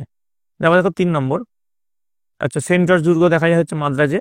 তবে 3 নম্বর, ফোর্ট উইলিয়াম কলেজ প্রতিষ্ঠা করেন কে? করেন লর্ড ওয়েলেসলি। পরেরটা 4 নম্বর, ইজারাদারি ব্যবস্থা প্রবর্তিত হয় 1772 খ্রিস্টাব্দে।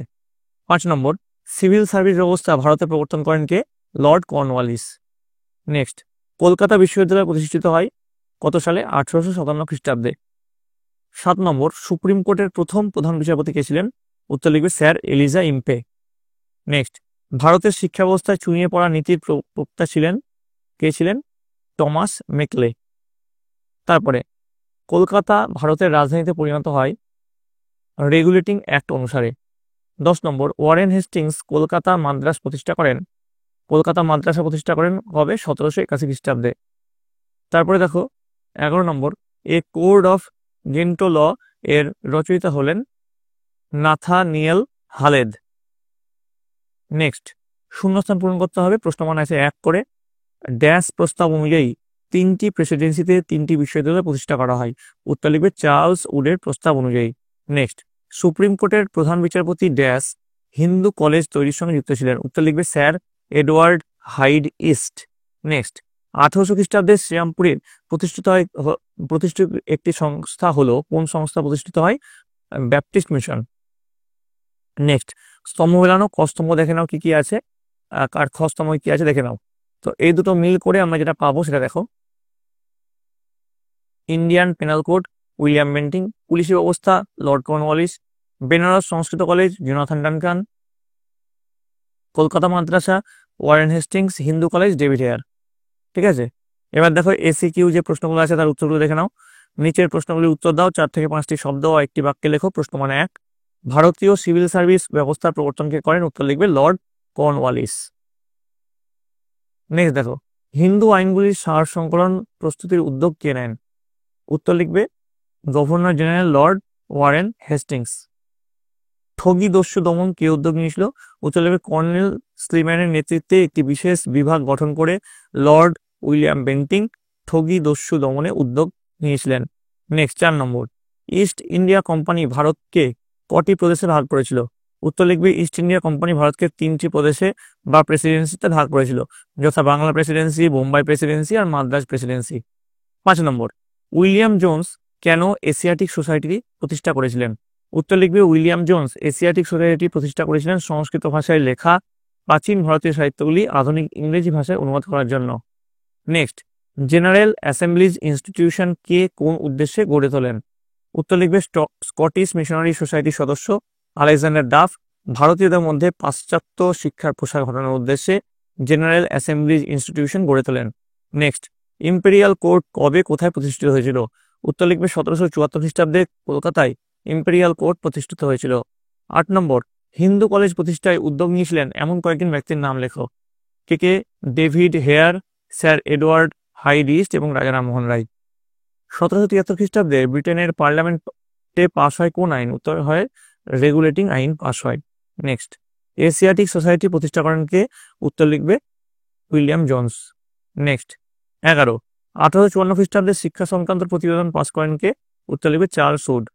তারপরটা মেকলে শিক্ষা সংক্রান্ত প্রতিবেদন পেশ করেন কত খ্রিস্টাব্দে? 1835 খ্রিস্টাব্দে। আচ্ছা, দেখের প্রশ্ন, নিচের প্রশ্নের উত্তর দাও 2 থেকে 3টি বাক্যে। প্রশ্ন মান 2, পিটের ভারত শাসন আইন কেন গুরুত্বপূর্ণ ছিল? তো দেখো, পিটের ভারত শাসন আইন প্রচলনের গুরুত্ব সেটা তোমরা এখান থেকে লেখা শুরু করবে। দেখো, এই পয়েন্ট ওয়াইজ এখানে দেওয়া হয়েছে, ঠিক আছে? যেমন করে এখানে পয়েন্ট ওয়াইজ দেওয়া হয়েছে তেমন করে লিখবে। আমি পড়লাম না, পড়লে কিন্তু ভিডিওটা লম্বা হয়ে যাবে। ইতিমধ্যে অনেকটাই লম্বা হয়ে গেছে তোমাদের এই ভিডিওটা, ঠিক আছে? এতটা অবধি লিখলেই চলতে বাধ্য, এতটা অবধি লিখলেই হবে, ঠিক আছে? চলে আসছি পরের প্রশ্ন। দেখো, উডস জেসপেসের শিক্ষা সংক্রান্ত কি কি প্রস্তাব ছিল? খুব ইম্পর্টেন্ট প্রশ্ন। দেখো, এখান থেকে শুরু করবে 1854 খ্রিস্টাব্দ থেকে শুরু করবে, গ্রহণ করা হয়। এতটা অবধি লিখলেই কিন্তু এটা হয়ে যাবে। নেক্সট দেখো, 3 নম্বরে চলে আসছি। মেকলের শিক্ষা সংক্রান্ত প্রতিবেদনের মূল বক্তব্য কি ছিল? দেখো, এর উত্তরটা এখান থেকে শুরু করবে, 1835 থেকে শুরু করবে, এতটা অবধি লিখবে। আশা করি তোমরা সবাই লিখে নিয়েছো। চলে যাও পরের প্রশ্ন। কেন ব্রিটিশ পার্লামেন্টে রেগুলেটিং অ্যাক্ট পাস করানো হয়েছিল? তো রেগুলেটিং অ্যাক্ট পাসের কারণ বা উদ্দেশ্য এখান থেকে শুরু করবে, এতটা অবধি লিখলেই হয়ে যাবে। আচ্ছা, এখানে নিচে কিছুটা আছে, দেখে নাও, মানে এইটুকুর সঙ্গে এতটা অ্যাড করবে। আশা করি তোমরা সকলে বুঝতে পেরেছো। পরেরটা দেখো, উইলিয়াম বেন্টিংকের যে কোনো দুটি সংস্কার কার্য উল্লেখ করো। তো দেখো, এখানে শুরু করবে, শুরু করে দুটি সংস্কার কার্য পয়েন্ট দেবে, প্রশাসনিক সংস্কার আর সামাজিক সংস্কার। এই দুটো সংস্কার তোমরা লিখবে। আশা করি তোমরা লিখে নিয়েছো।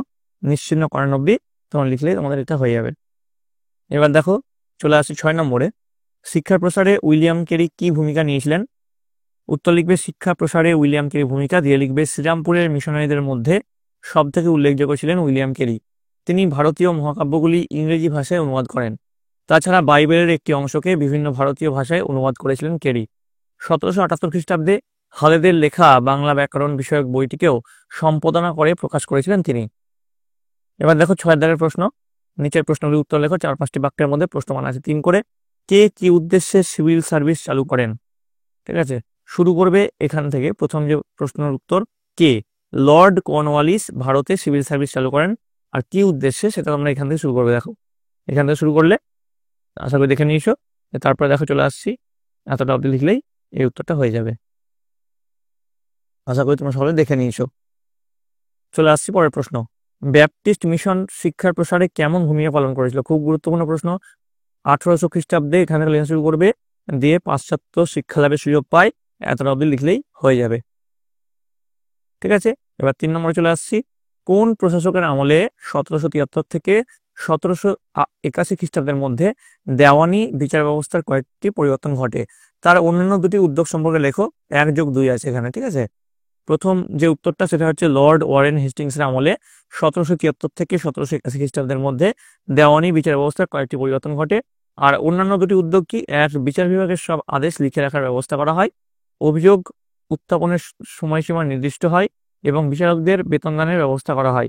2, সব দেওয়ানি আদালতগুলিকে একই আইনের অধীনে আনার চেষ্টা করা হয়।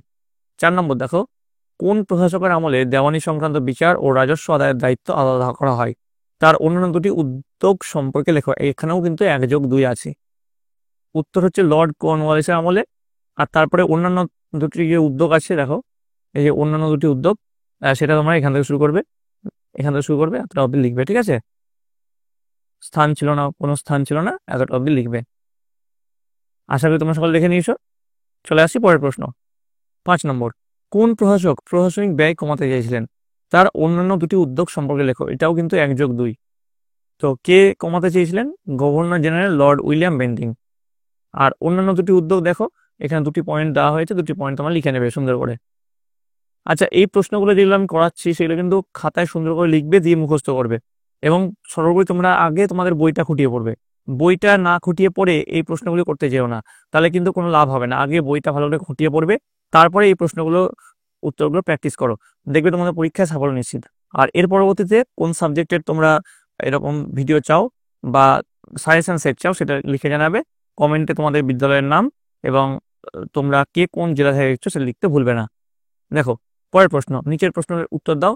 8 থেকে 10টি বাক্যের মধ্যে প্রশ্নমান 5, জমি জরিপ ও রাজস্ব নির্ণয়ের ক্ষেত্রে ঔপনিবেশিক প্রশাসন কি কি পদক্ষেপ নিয়েছিল?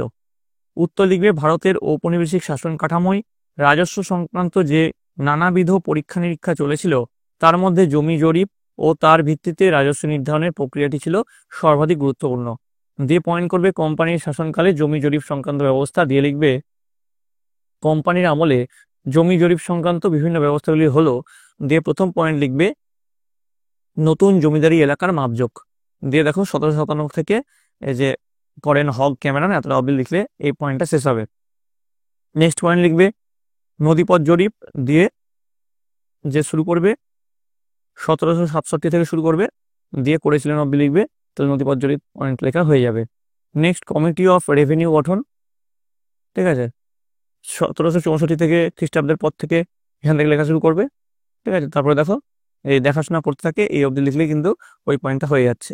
নেক্সট, ইজারাদারি ব্যবস্থা, সেটা 1772 খ্রিস্টাব্দে ওয়ারেন হেস্টিংসের নদিয়া জেলার একটি নতুন ভূমি রাজস্ব বন্দোবস্ত চালু করেন, এখান থেকে লেখা শুরু করবে। দিয়ে পাঁচশালা বন্দোবস্ত বলা হতো, এতটুকু লিখবে। আচ্ছা, তোমাদের পরীক্ষায় আসতে পারে পাঁচশালা বন্দোবস্ত।